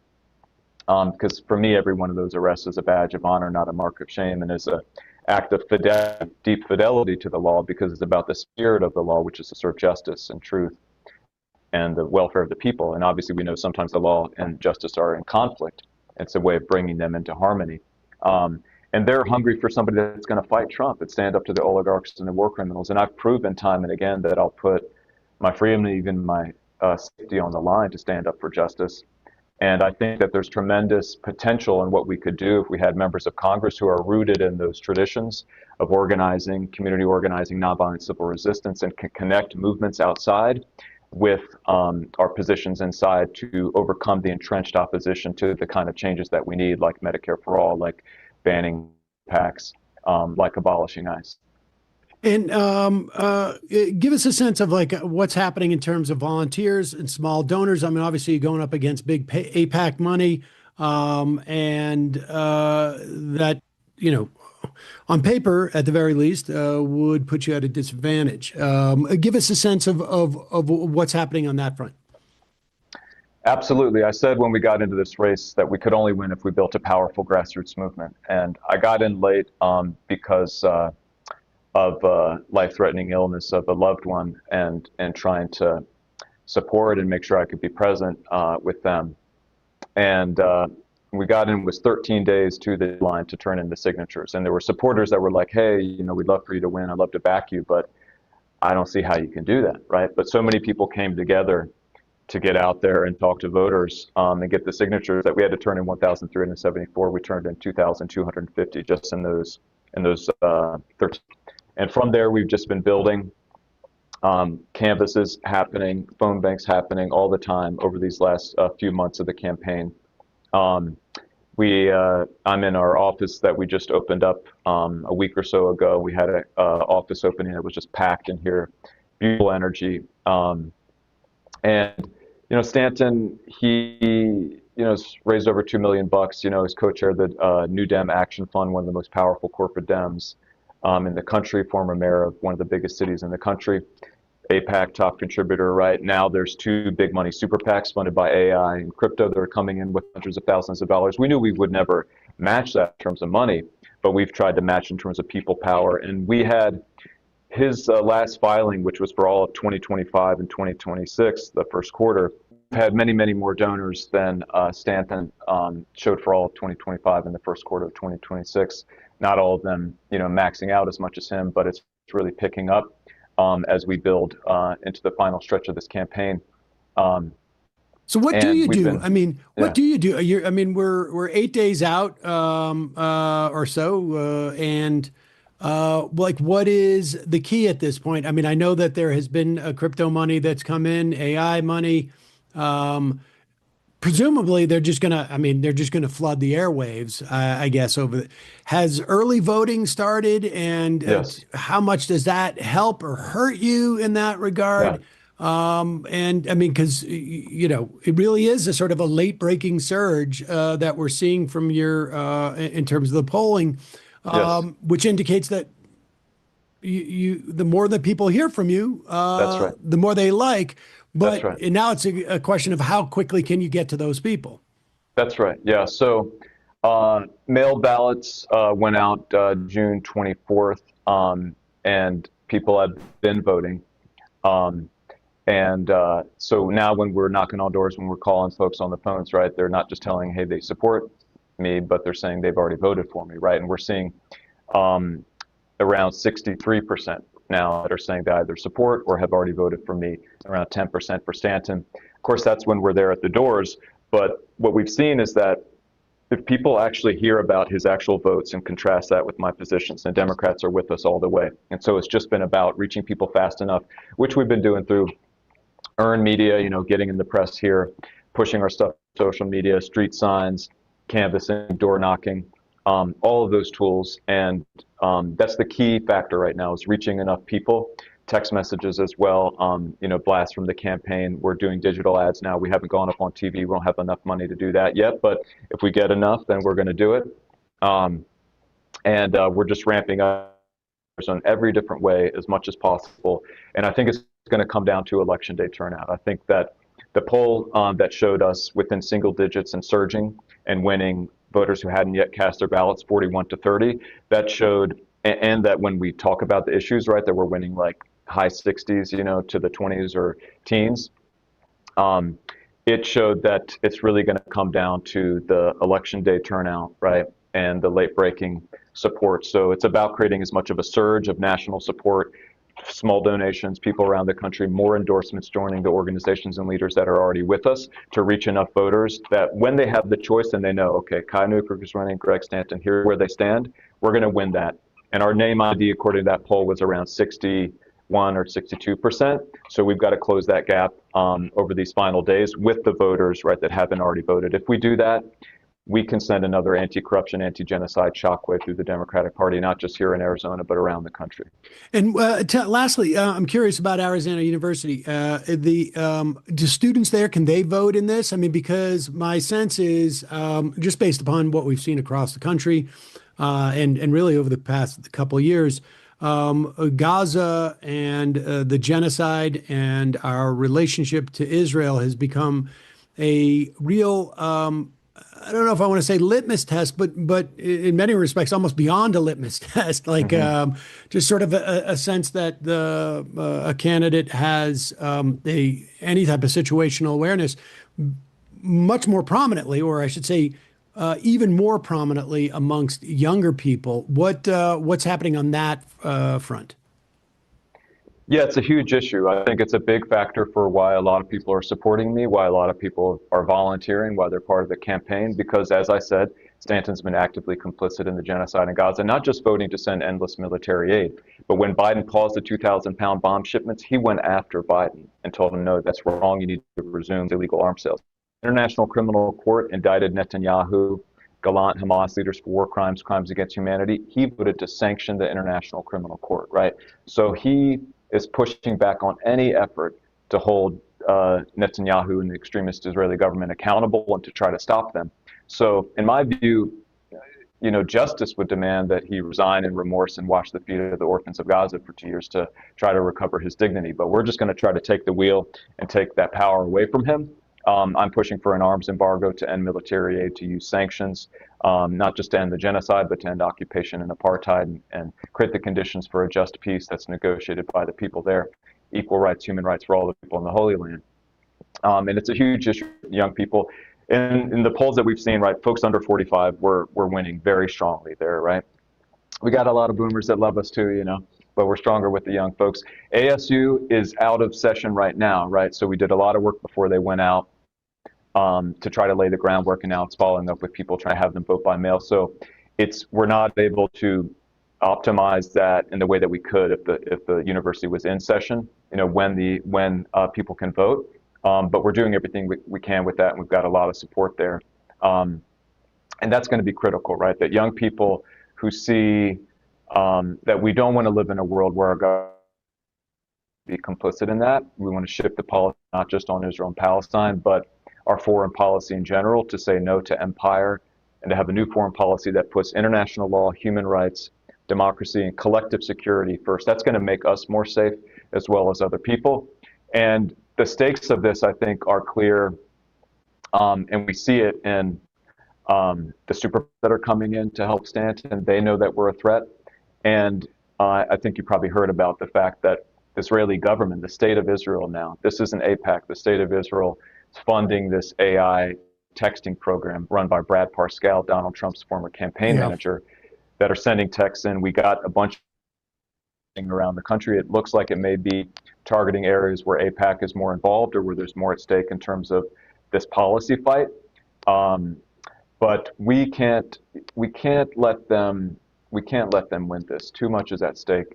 And if everyone who wants us to win does whatever they can, whether that's pitching in $5, kaifrazy.com, or signing up to join a phone bank, or being out to knock doors, or endorsing, and we can reach all the Democratic voters who haven't voted already and give them a choice between a Democrat who takes AIPAC money and United Health Group, votes for the Lake and Riley Act, votes against impeaching Trump, versus someone like me who rejects corporate money, would never take a dime from AIPAC, is fighting for Medicare for all and tuition-free public colleges and universities, to abolish ICE, to have free solar electricity like they do in Australia during peak hours, right? This is what we can do if we make our government a tool, not just to further enrich the billionaire class, but to help all of us. If we get that out to enough voters, we're going to win, and have another huge progressives, for Democratic Socialists around the country, for human rights, and pass the baton to all the elections in August. So this is our moment, this is our time, and we encourage everybody to join us in this movement and bring it home. Kai Newkirk, it is Kai for Arizona, or AZ, I should say, .com, right behind your shoulder there. Thanks so much for joining us today. Really appreciate it. Thank you, Sam. Thanks so much for having me on. Love the Majority Report and grateful to be with you. Oh, thanks.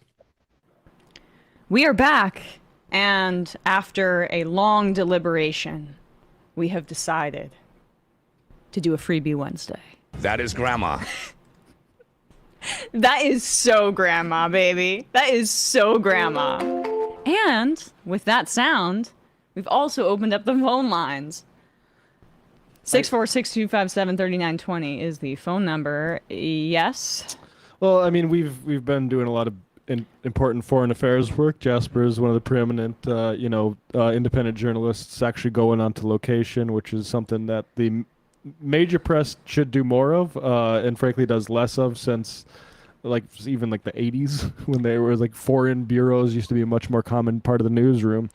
But luckily, the independent media is stepping up into the fold to fill the vacuum, and we have independent creators like who is this? Logan Paul on Impulsive, ready to ask senators like John Fetterman about, for instance, Iran, and then also his phone and why he holds his phone during interviews. So this is a good little meeting of the minds. Yeah. So look, we're not right wingers. We don't believe in pseudoscientific things like IQ, which are pretty racist and don't actually measure intelligence. But just for the sake of argument, what is the cumulative IQ in this room? I mean, this is not a room that's going to test well, I don't think, on any kind of a quantitative test of intelligence. I'll give the Paul brother this. I would prefer he drive me in a vehicle than John Fetterman. Yeah.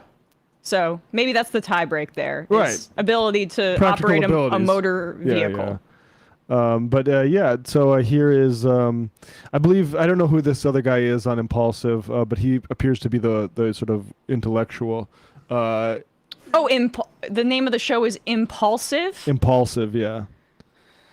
If I was one of the Paul brothers, I would have my first name in there so people would know which one of the Paul brothers is. Because I don't even know. But this is Logan, apparently. Got it. I guess Brian was saying Jake probably can't mentally do a I don't know podcast. if Jake could really string enough sentences together to fill an hour. Oh, so this is the intellectual brother. Yeah, Logan's the smarter of the...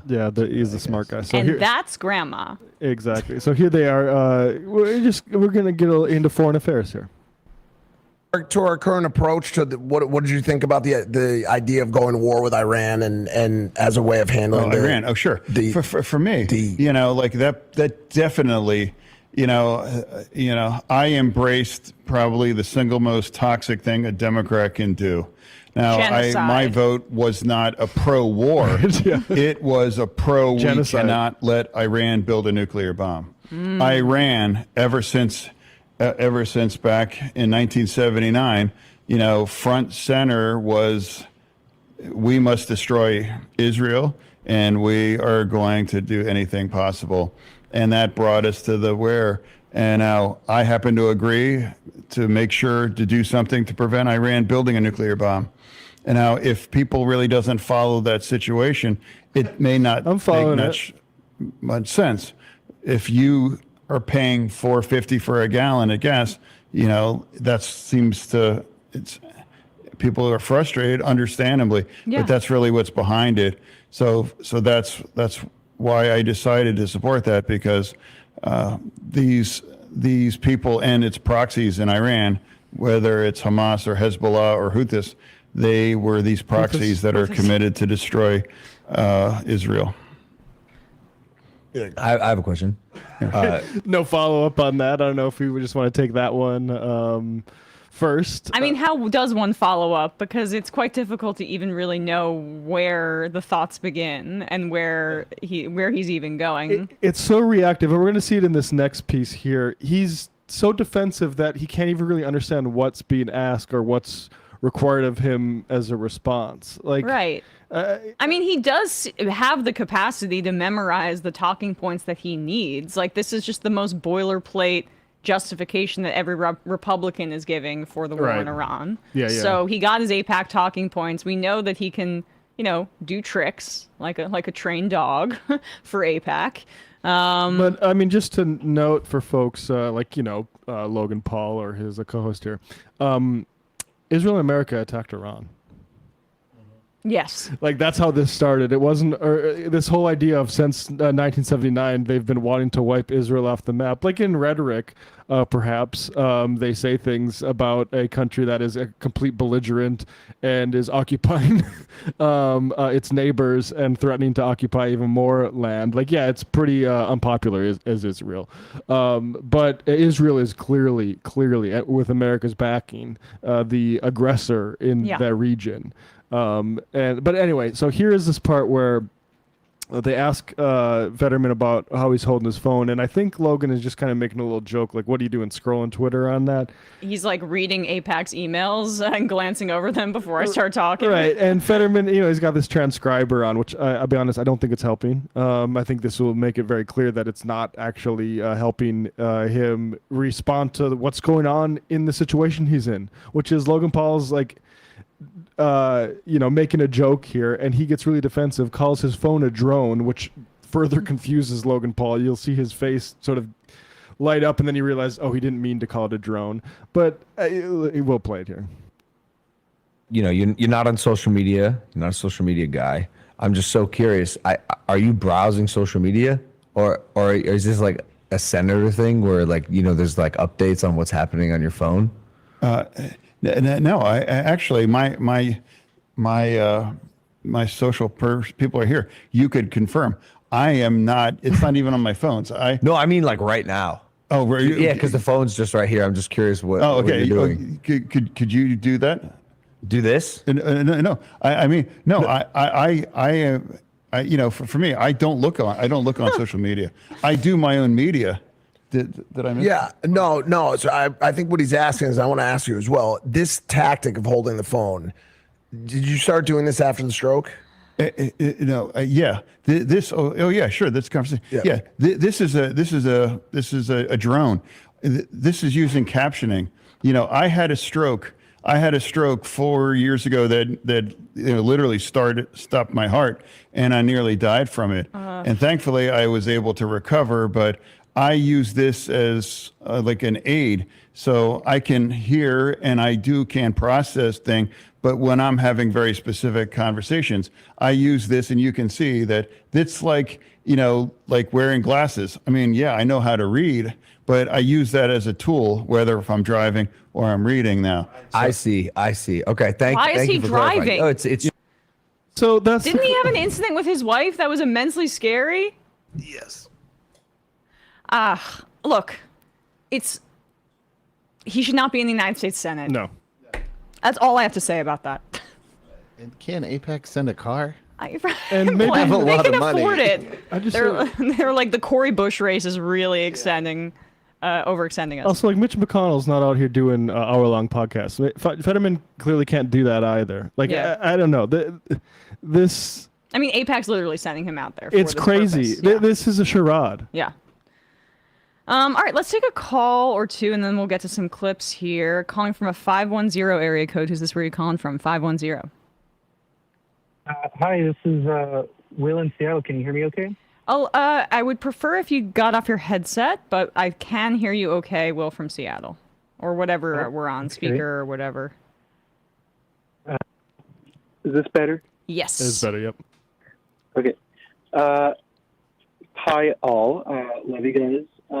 I was wondering, actually, about your thoughts on, like, the utility of, like, socialist organizing groups that are, like, outside of DSA. There's this one that, like, I have a friend in my union who is really, like, trying to get me to come to meetings more often for this one, Socialist Alternative, here in Seattle.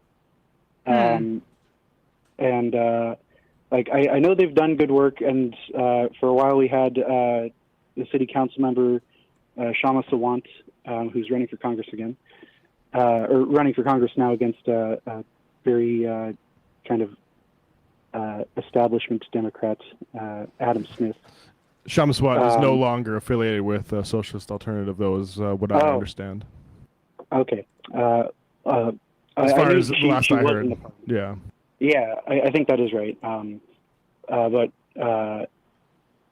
basically, I don't know. I guess, like, broadly, I think it's good to be part of a socialist group, nominally socialist group. I think DSA has proven its worth in this. I know a lot of people have questions, theoretical questions or historical questions about can this be done through an electoral process.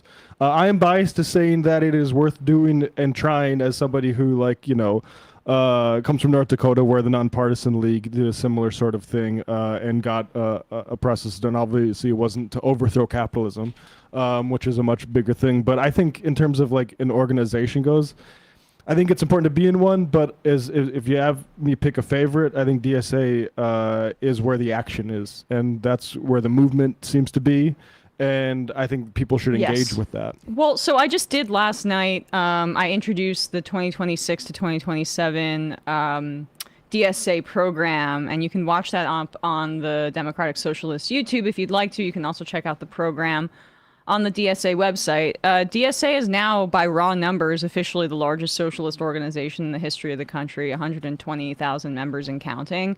Now, yeah, Socialist Alternative, if you want to get involved in that, I mean, I'm not going to say that that's wrong, but I do think that, like, if you want to be a part of kind of making more concrete change, DSA membership is the way to go, because it's accelerating right now. And, you know, I'm not necessarily sure about what Socialist Alternative does, but I would be wary of smaller groups that are trying to peel off people from DSA, you know, because there's strength in numbers and there's an institutional structure, and the more people that join, the more you have kind of, like, really competent leaders in the organization that have delivered here. So, I would just say that I think DSA is the way to go.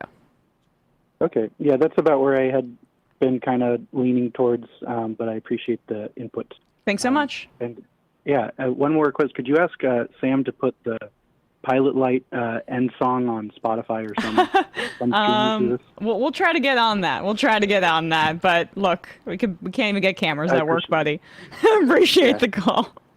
Thank you. Cricket Gnomes Revenge. The Senate is now open to dead guys, a la Mitch McConnell. So I guess Fetterman stays.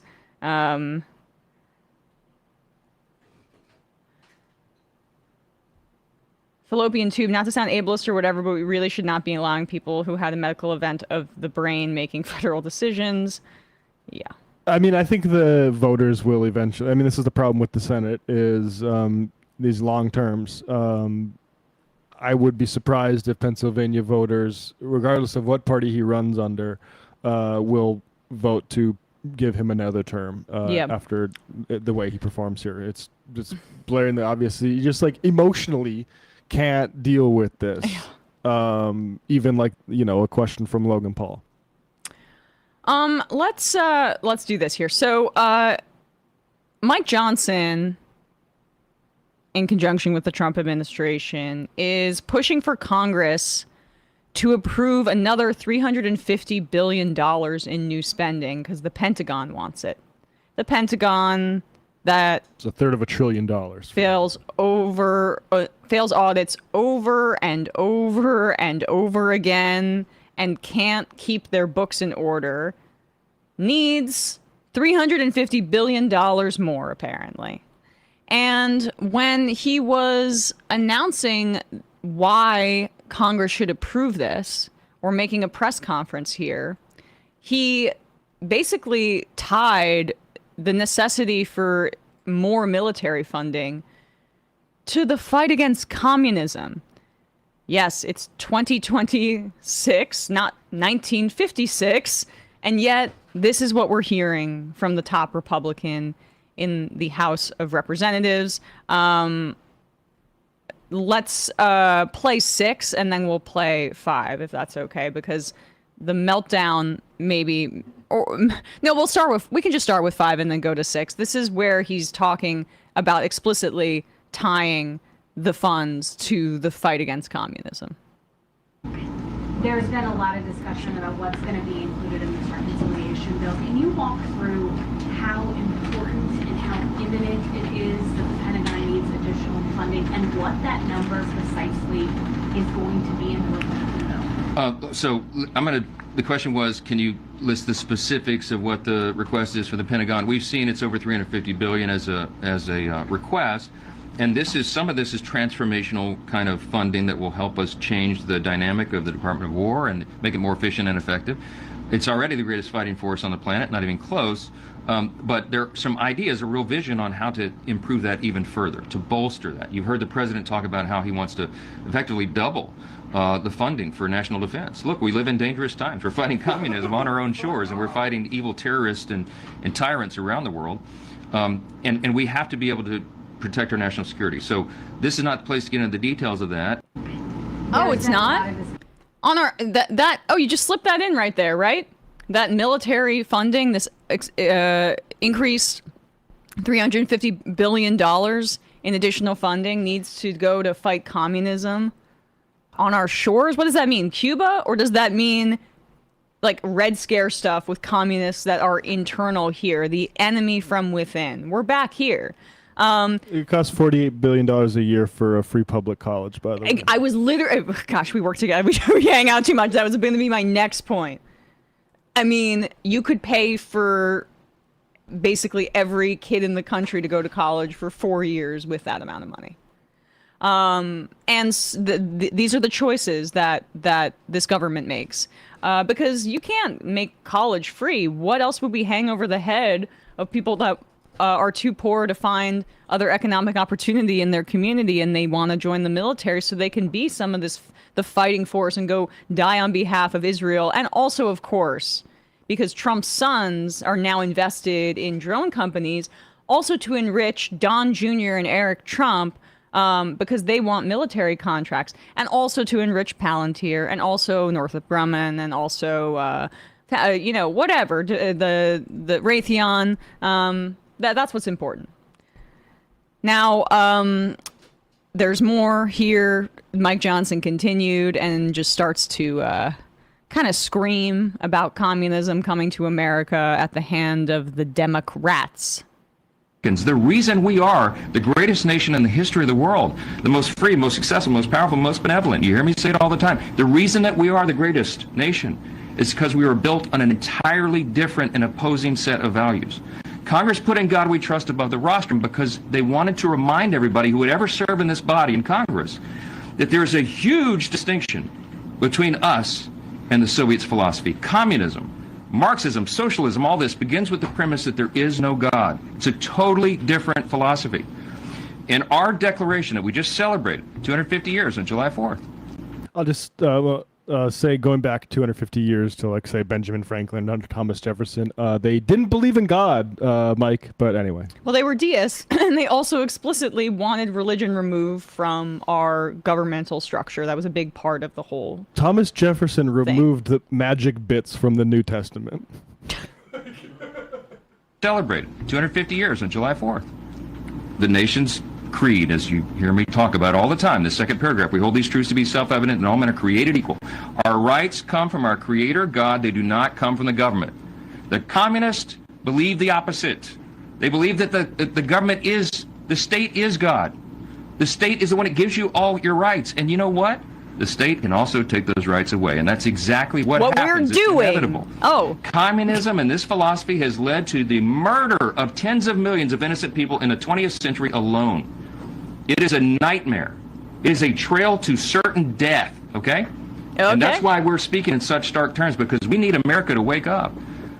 They're actually really freaked out about DSA. This is a compilation of Fox News about the DSA victories, and they're having a panic attack about it. They actually had Grace Mauser on the other day, and so it's interesting. The liberal media is not giving DSA their shine, but Fox is trying to bring them on as punching bags, and it's not going that well. Here's a compilation put together by Decoding Fox News of their panic about the DSA victories.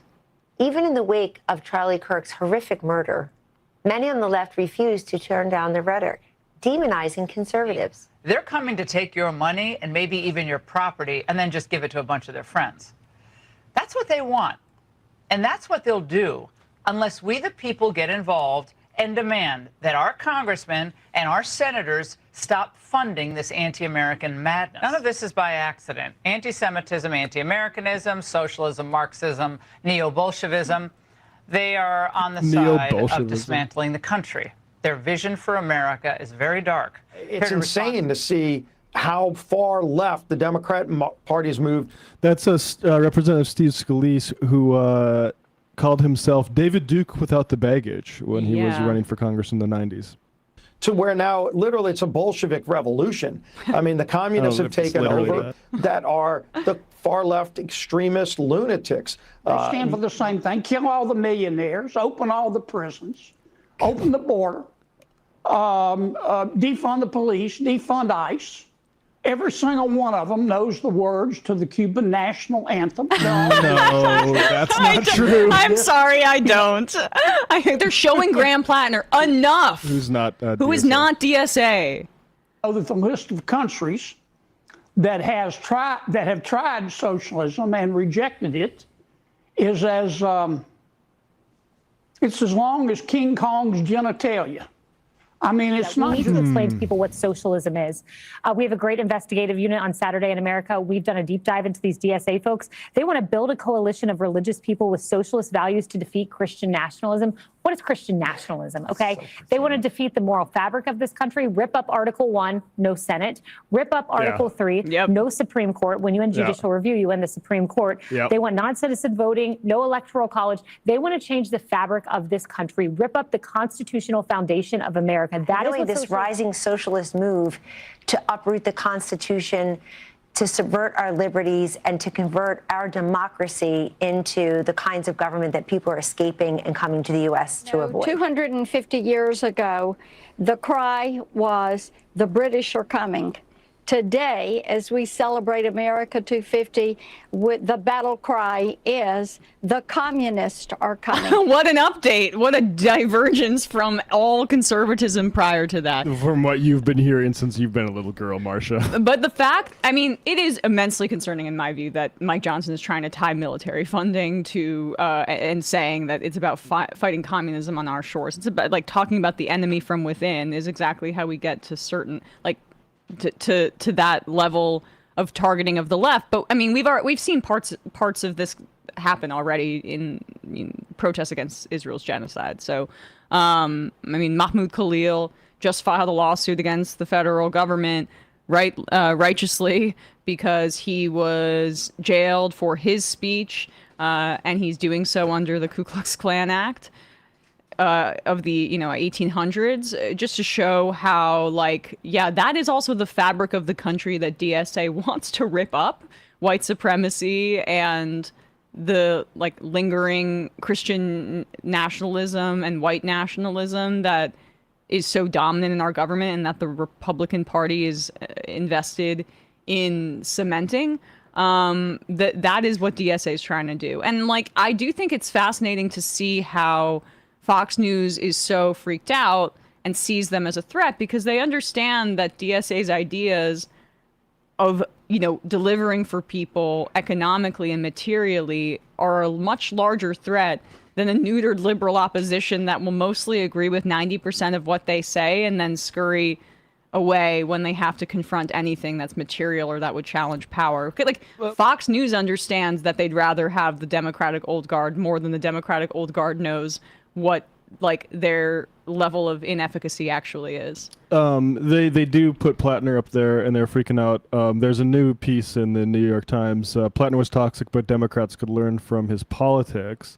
That has an interesting little discovery here that I would clue in, like Matt Iglesias and those types of folks too, because you often hear the moderates say, polling says that the Democrats are too far left, and this is a huge concern. Well, only 13% of Maine Democrats said Mr. Plattner was too far to the left in a New York Times presidential poll, Siena poll. And it's true that Plattner wasn't DSA. DSA wouldn't have endorsed him. He wouldn't have got through the process, given his biography. But his policies were, except for, I don't know, maybe even, I don't even know where the DSA is at on guns, but not different from DSA. And yet he wasn't considered too far to the left, and mainly because when people are responding to those polls and the Democrats are too far to the left, they mean they're too professional class scolding and superior to them. Right. I mean, that's how the party's branded itself. They've there has been an obfuscation of what leftist politics actually is, which is both a class consciousness but also an intersectionality, and that undergirds that. But it should be a working class coalition that could cut across differences around that, because it's also not just the best way to achieve our policy goals from a wealth redistribution perspective or to get new social programs and to make sure that people are able to live lives of dignity. It also decreases the bigotry associated with the resentments that come from that only being the thing that is foregrounded. Zohran Mamdani is one of the best advocates for trans people in the country. Does anyone talk about it? Yeah. Do they talk about it? Or do they talk about affordability? Or do they talk about the free buses? Or do they talk about the grocery stores? Or do they talk about taxing the rich? Like, that stuff makes his advocacy for marginalized groups more of a footnote, because people can't focus on a scapegoat when they see their politicians trying to deliver for them. But Democrats, many of them, would prefer for marginalized people to be scapegoats because it would maintain their power structure. The people that are to blame for the Democratic Party brand being considered too liberal are the people who are, for instance, saying Abdul al-Sayed is a misogynist. Yep. Calling from a 360 area code. Who's this? Where are you calling from? 360. Hi, my name is Jeff, and I'm from Bremerton. Jeff from Bremerton. Where's that? Yeah, I'm right across the water from Seattle, from your other caller. Oh, cool. On the other side of Puget Sound, west of them. So, nice. What's on your mind? I appreciate the job y'all are doing with everything that you're presenting here. And I was hoping to bring up like an old thing that was brought up a long time ago by different folks even. Okay. And so like one of the things we need to have is campaign finance reform. I mean, I think most everybody agrees with that by now. And there was a push once upon a time to amend the Constitution, not by having the states propose the amendment instead of Congress proposing the amendment. And I remember Sam pushing back, saying that that was way too dangerous because we couldn't trust the Republicans. And all the things that they said we were going to lose: voters' rights, we were going to lose civil rights, we were going to lose abortion rights, we were going to lose, all these different things. And I'm kind of trying to figure out, maybe we should go back and try amending the Constitution, you know what I mean, to overturn Citizens United. I think the problem is the state convention can get out of control if you don't have the numbers. And I think the Democrats are probably even in a worse state now without looking than they would have been in like 2012. So I understand that argument. And I don't really need to hash it out right here, but I want to bring it up because I think that's an important discussion to have. And there are subject matter experts who disagree with you, and on the left and the right. You know, I'm not trying to play sides here, because I'm a leftist best guy. I'm a leftist, honest. And so I think we need to overturn Citizens United, going all the way back to, to 74. See, now I'm online and I'm having a blank. I mean, generally we agree. I just think, I'd be interested if you have some sort of source, recent updated argument that the state convention route is the way to go. I would read it, but I wasn't super persuaded back then, and I would take a pretty persuasive effort now to have me change my mind on that. So the biggest difference between the two methods is that either A, Congress proposes the amendment, which, and then the other way is that the states, all of the legislatures would send delegates, right, to the convention, and they would talk about whether they should. And this is what Wolfpack was arguing back in the day. Yeah, I actually volunteered back. So, right. Yeah. No. And I found those arguments interesting. I think I side with where Matt is more. I think a national spotlight and getting members of Congress to address this legislatively, if there's a groundswell and if there are politicians on the national level that they're going to push for it, is probably the least cumbersome route to go. I would also say, the state houses are more unwieldy and more easily corruptible, especially in the Deep South. But appreciate the call. Thanks so much. One more call, and then we will probably hang up the phone lines and finish up with some clips here. Calling from a 720 area code. Who's this? Where are you calling from? Hey, this is Charlie the Mailman. Charlie the Mailman. Nice to talk to you. What's going on? How you doing? Well, I don't know if it's even something that I should be mentioning. I don't want to gripe too much. Everybody's got tons of work and a lot of things on their plates, but we're working I work 14 hours and 30 minutes on Monday, and I'm just I guess I'm just fighting against a climate at the post office where we're all just trying to take care of each other. Right. Which also causes a lot of people to, shame people for trying to use union rules to, get a day off here and there. And I don't know. I think it really is a big statement to how much people are feeling squeezed. Sorry, I'm catching my breath. You're all good. Degrees out here. But it really just feels like a reaction to just, how much people get paid. A lot of my fellow postal carriers have a lot more responsibilities. They have money problems, and the way that they live is on overtime. But if we're not fighting for the rules that we got implemented through the union, which says that we can take our days off if we want, which says that we can drop the mail at 11:30, where are we? But every single time one of us does that, we're like the privileged people. Yeah. And I think it really does, it kind of equates to just the state of affairs within a lot of people's mindsets about, what capitalism does for them. And they're just looking at this narrow-minded view of, what they can do and what they can get, because everybody feels scared that, they're a paycheck away from not having the money to pay their mortgage. It's about leverage that capitalists have. And the fact, first of all, that the Trump administration's assault on the post office and the attempts to privatize much of it have not gone unnoticed by this show. And it doesn't shock me, I guess, that you're working these horrific hours and worked to the bone, because they're bringing that kind of efficiency model into the post office of, making the labor force as lean as possible, which puts even more pressure on you.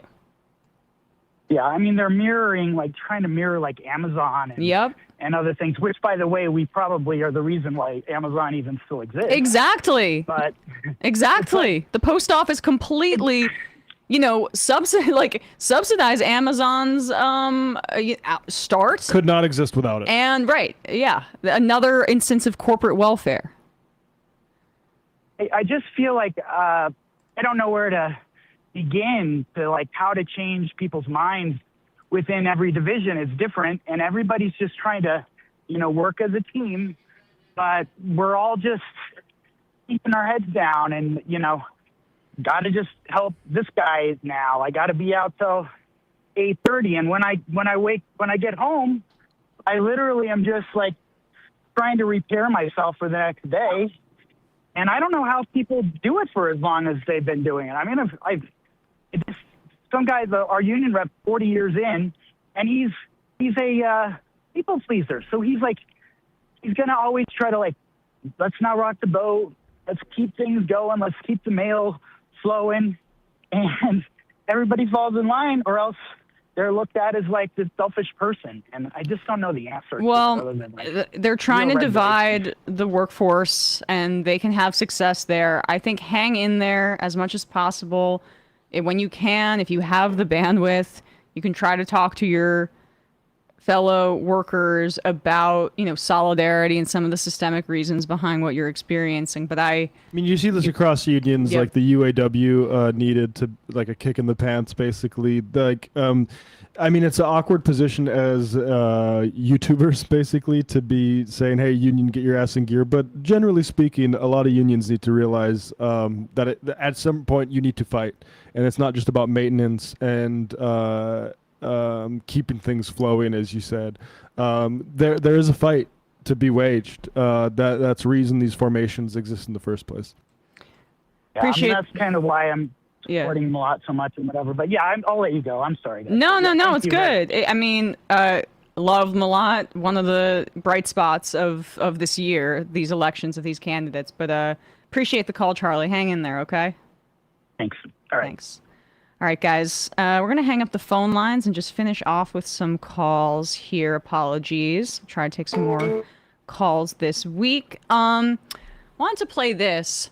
So, Trump's war in Iran has caused a crisis for our food supply because around a third of the fertilizers that are shipped via sea go through the Strait of Hormuz. And it is true that largely the fertilizers here impact areas in Africa and South Asia disproportionately, already poorer parts of the world, and they're dependent on these kinds of exports, and they already are experiencing malnutrition, undernutrition, etc. But American farmers are also being forced to bear the cost. And American farmers, smaller farmers, are already living on a razor's edge.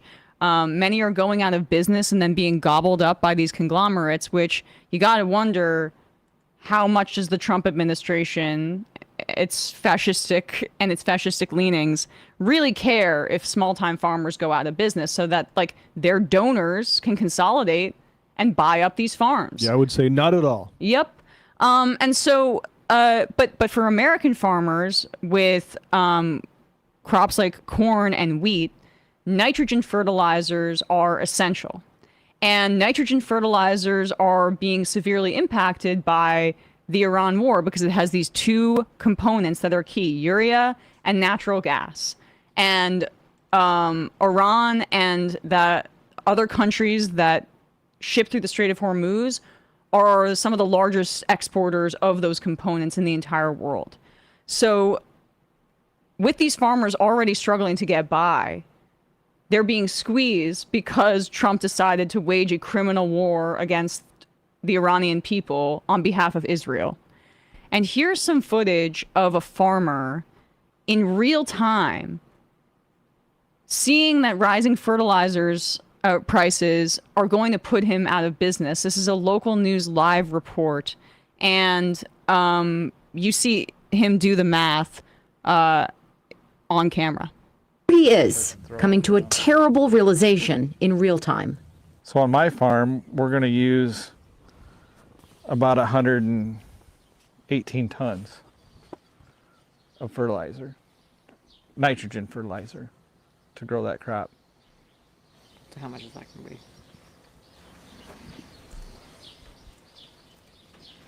That's $136,000.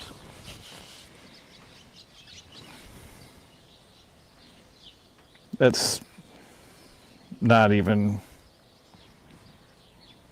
doable.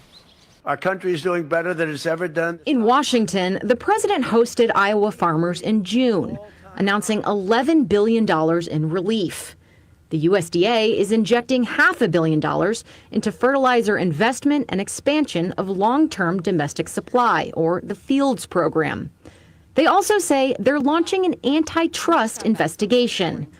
I dug in. The farmers with whom we spoke, their biggest problem is not what happened in the Strait of Hormuz. It's the price gouging domestically by the big three fertilizer companies.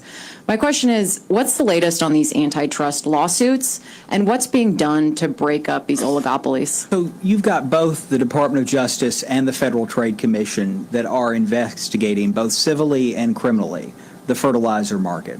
And what they're looking at there is the fertilizer market actually responding the way we would expect a free market to respond? Or has there been collusion in determining where fertilizer goes?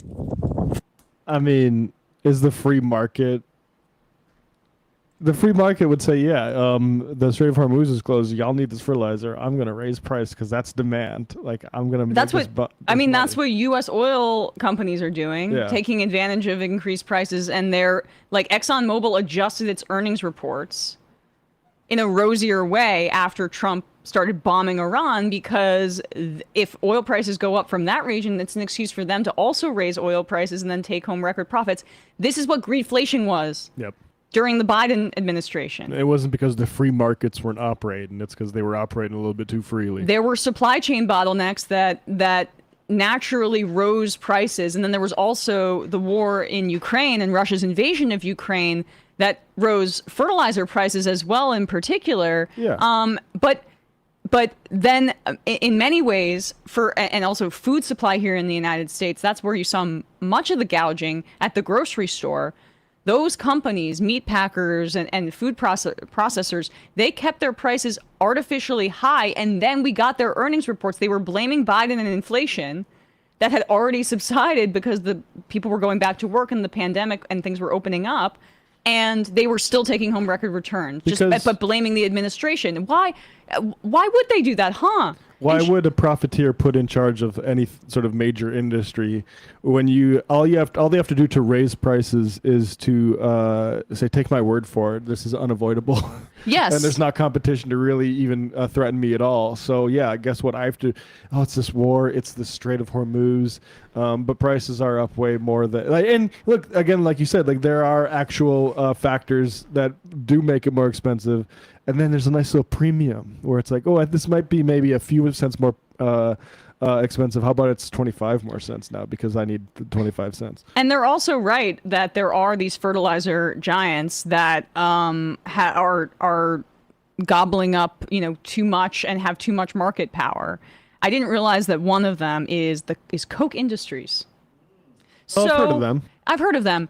Do you think that the Republican Party is going to actively pursue an antitrust lawsuit against Koch Industries? Yeah, we're really investigating that. There's, I guess, a little bit more. They go back to the farmer here. Okay. For Lily Bridge, time is running out. It feels like somebody's really twisting the knife in the back. They're definitely taking advantage of agriculture. They're taking advantage of farmers. Quite honestly, they're taking advantage of every single American. Just outside Cedar Rapids, I'm Molly Martinez. Interesting B-roll choice. Kowalski from Nebraska writes in and was going to talk about this on the phone, so apologies we didn't get to you on the phones here.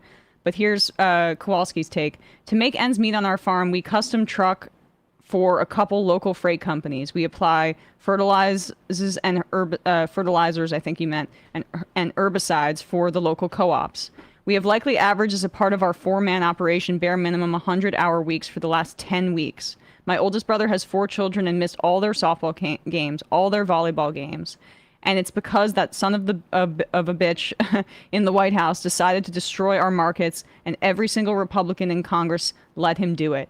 Drove up our fuel and fertilizer inputs with their war of choice, and drove down our commodity prices with their trade war of choice, and cutting regulations has made food less safe in America.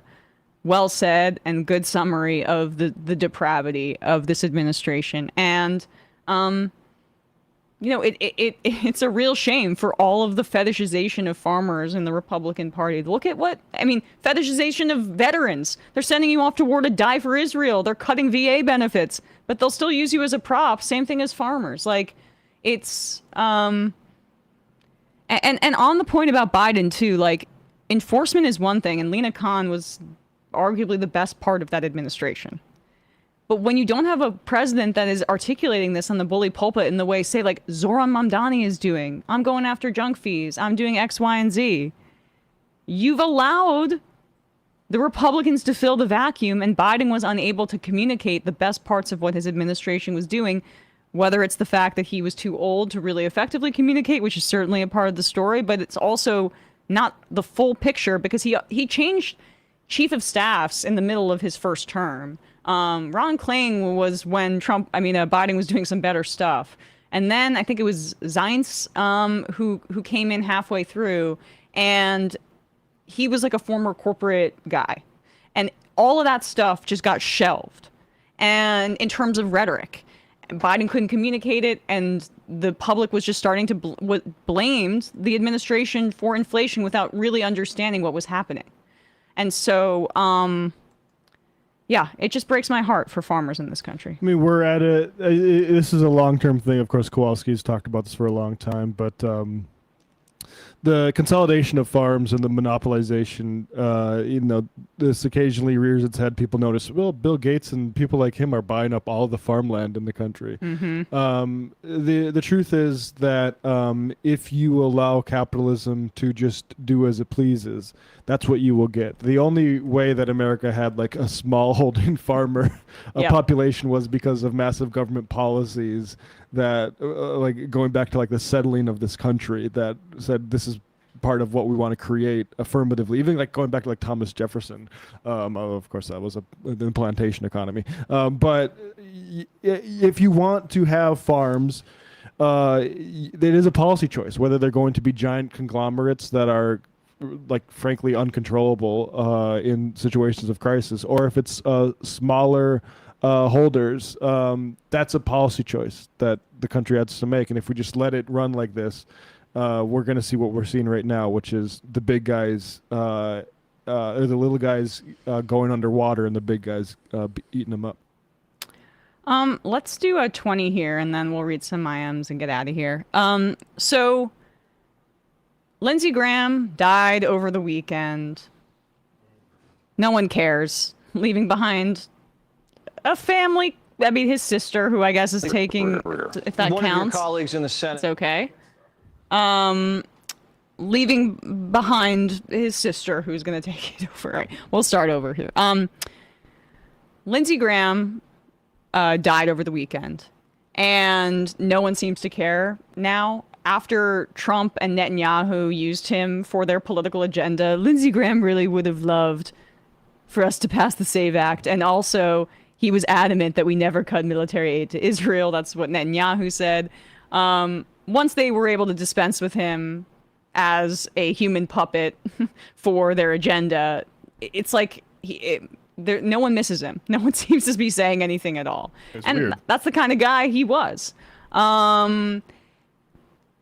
But I find this clip of Josh Hawley to be oddly annoying because he's deciding to engage in conspiracism. And Josh Hawley was lauded for a period of time as a new kind of Republican, a right-wing populist. Wow, he'll meet with union leaders. Interesting. He'll talk about how workers deserve certain things. And then he'll turn around and vote for taxes, tax cuts for the rich. And then he'll vote and turn around to fund Israel to the hilt. Cut Medicare. So he's just even more aesthetic as some newly branded kind of Republican than even the Tea Party crew was. It's so thin. It has no substance behind it. And oddly, I think this clip indicates that. Here he is engaging in conspiracism on Fox News about Lindsey Graham's death. And I'll give you my take as to why this is just, another example of how he's such a poser.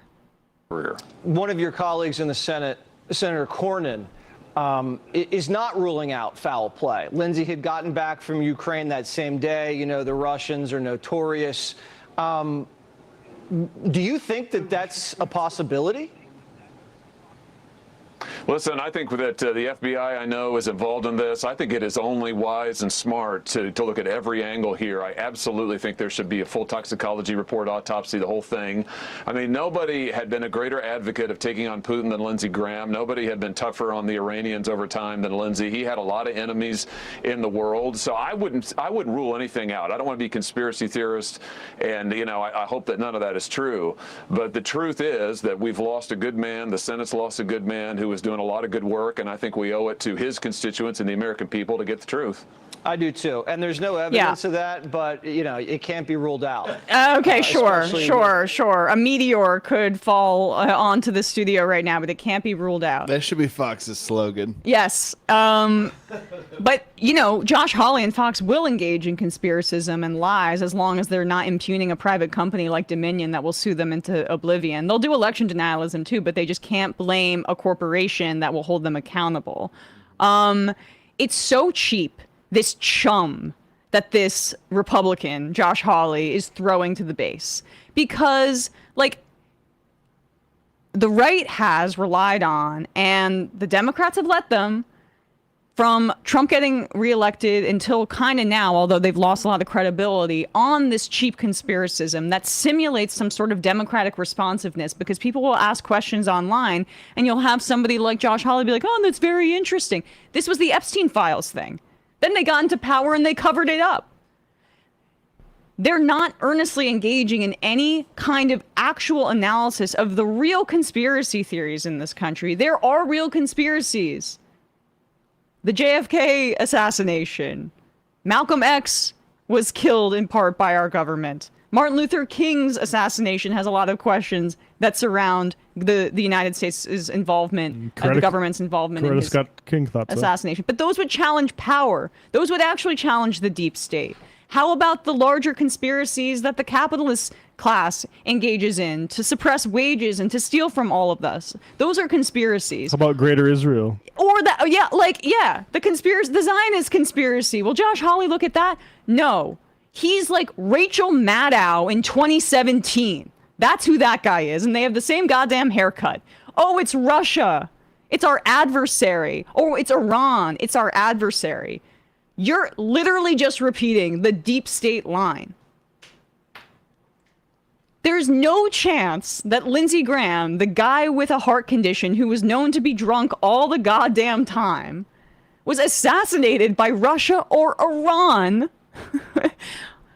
on U.S. soil. It makes no sense.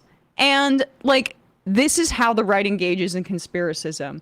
It's aesthetic, and it doesn't challenge power at all. You'll never see Josh Hawley turn around and turn his conspiracism gaze towards Israel or towards anything that really actually materially matters. So, Lindsey Graham was the military-industrial complex's most useful asset. You think that Israel is, happy that Lindsey Graham is gone? They're probably devastated.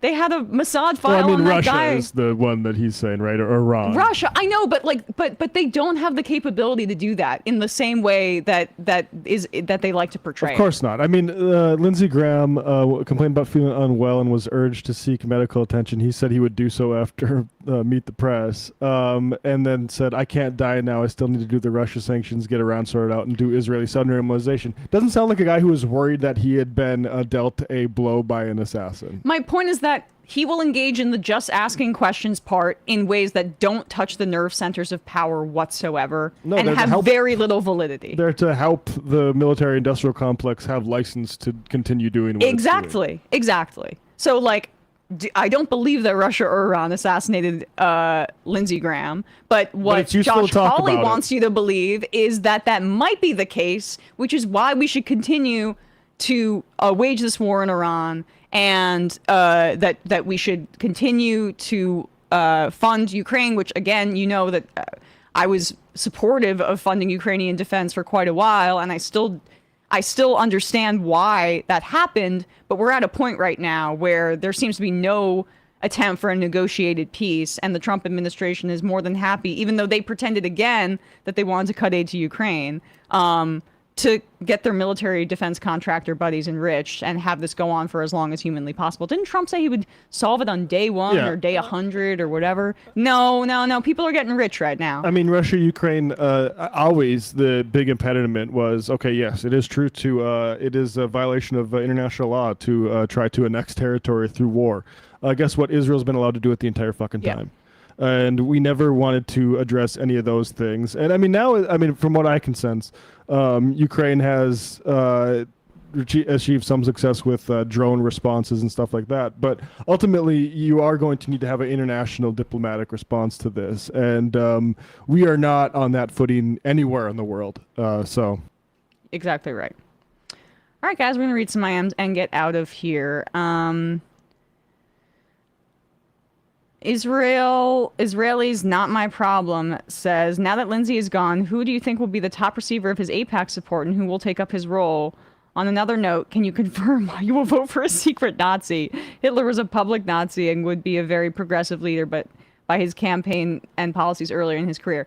I mean, later in that clip, I said it very inartfully, I will admit that, and I should have said something more akin to not ideology but personal character, which was the point that I was trying to make, which is that I care very little what's in a politician's heart. I care what they do.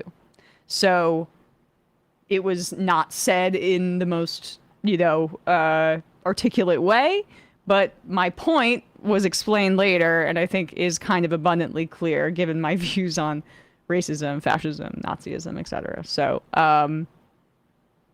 the reason you chose Nazism for the example is because it's the most extreme one. That's the most objectionable. But in hindsight, it was not an opportunity. Being hyperbolic was not the right tactic in that moment. But it was a tough time, and we were upset. There's a completely moronic discussion about it.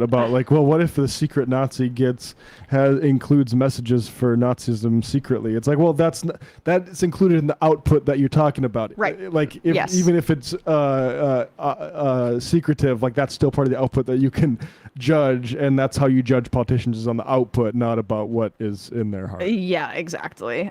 So I think. But people can continue reacting to it. Yeah, whatever. Spend a couple more weeks on it. Exactly. Udang Hussein Lutnick, I just signed up for the military so I can get a new free testosterone screening. The thought of being low T is terrifying. Yeah, I saw Pete Hegseth talking about that. Science is Political said, did you all see AOC's interview with Dropset yesterday? She clarified that she meant a weapons embargo and talked about Israel needing sanctions. That's great. Oh, that's awesome. I did not see it, though, but that's great. And a step up from the blocking of offensive and defensive weapons, which she'd already committed to. Yeah, which a lot of, you still see a lot of politicians try to use that finesse, which it's over. Yep. RFK's a brainworm. Did you hear Secretary of War about mandatory TRT testing in the military? I guess we missed that. Lefty leftist. Central Iowa endured in a 100-year rain with Ames, Iowa getting 10 inches of rain in 48 hours, and that isn't even the highest amount. Fields were flooded for multiple days, and that's already signs of crop loss from it in multiple fields. And now we're projected to get 90-plus degree days for the next 10 days with no rain in sight. It's going to be a rough year for crop yields. All right, 3 more. Science is Political. Emma, have farmers decided to try the RFK approach of using parasites instead of fertilizer? What Gives says, driving through Connecticut right now is so depressing. We're blanketed in smoke from the Canada wildfires. The only hope I have is that this firsthand experience can show the effects of climate change and show how prescient of an issue it is for anyone still with their head in the sand. I hope that's the case. And the final I am of the day, with a soundboard request, a mortified penguin. Hey, MR crew, can I get a Yoda drop for me and my partner's birthdays? My present was waking up to the Lindsey Graham news, and here you go. With that said, folks, we're going to wrap up the free part. Well, no, we're going to leave. We're leaving. Bye. We're getting out. It's the end of the stream. We did a freebie Wednesday. Appreciate you all. We will see you tomorrow.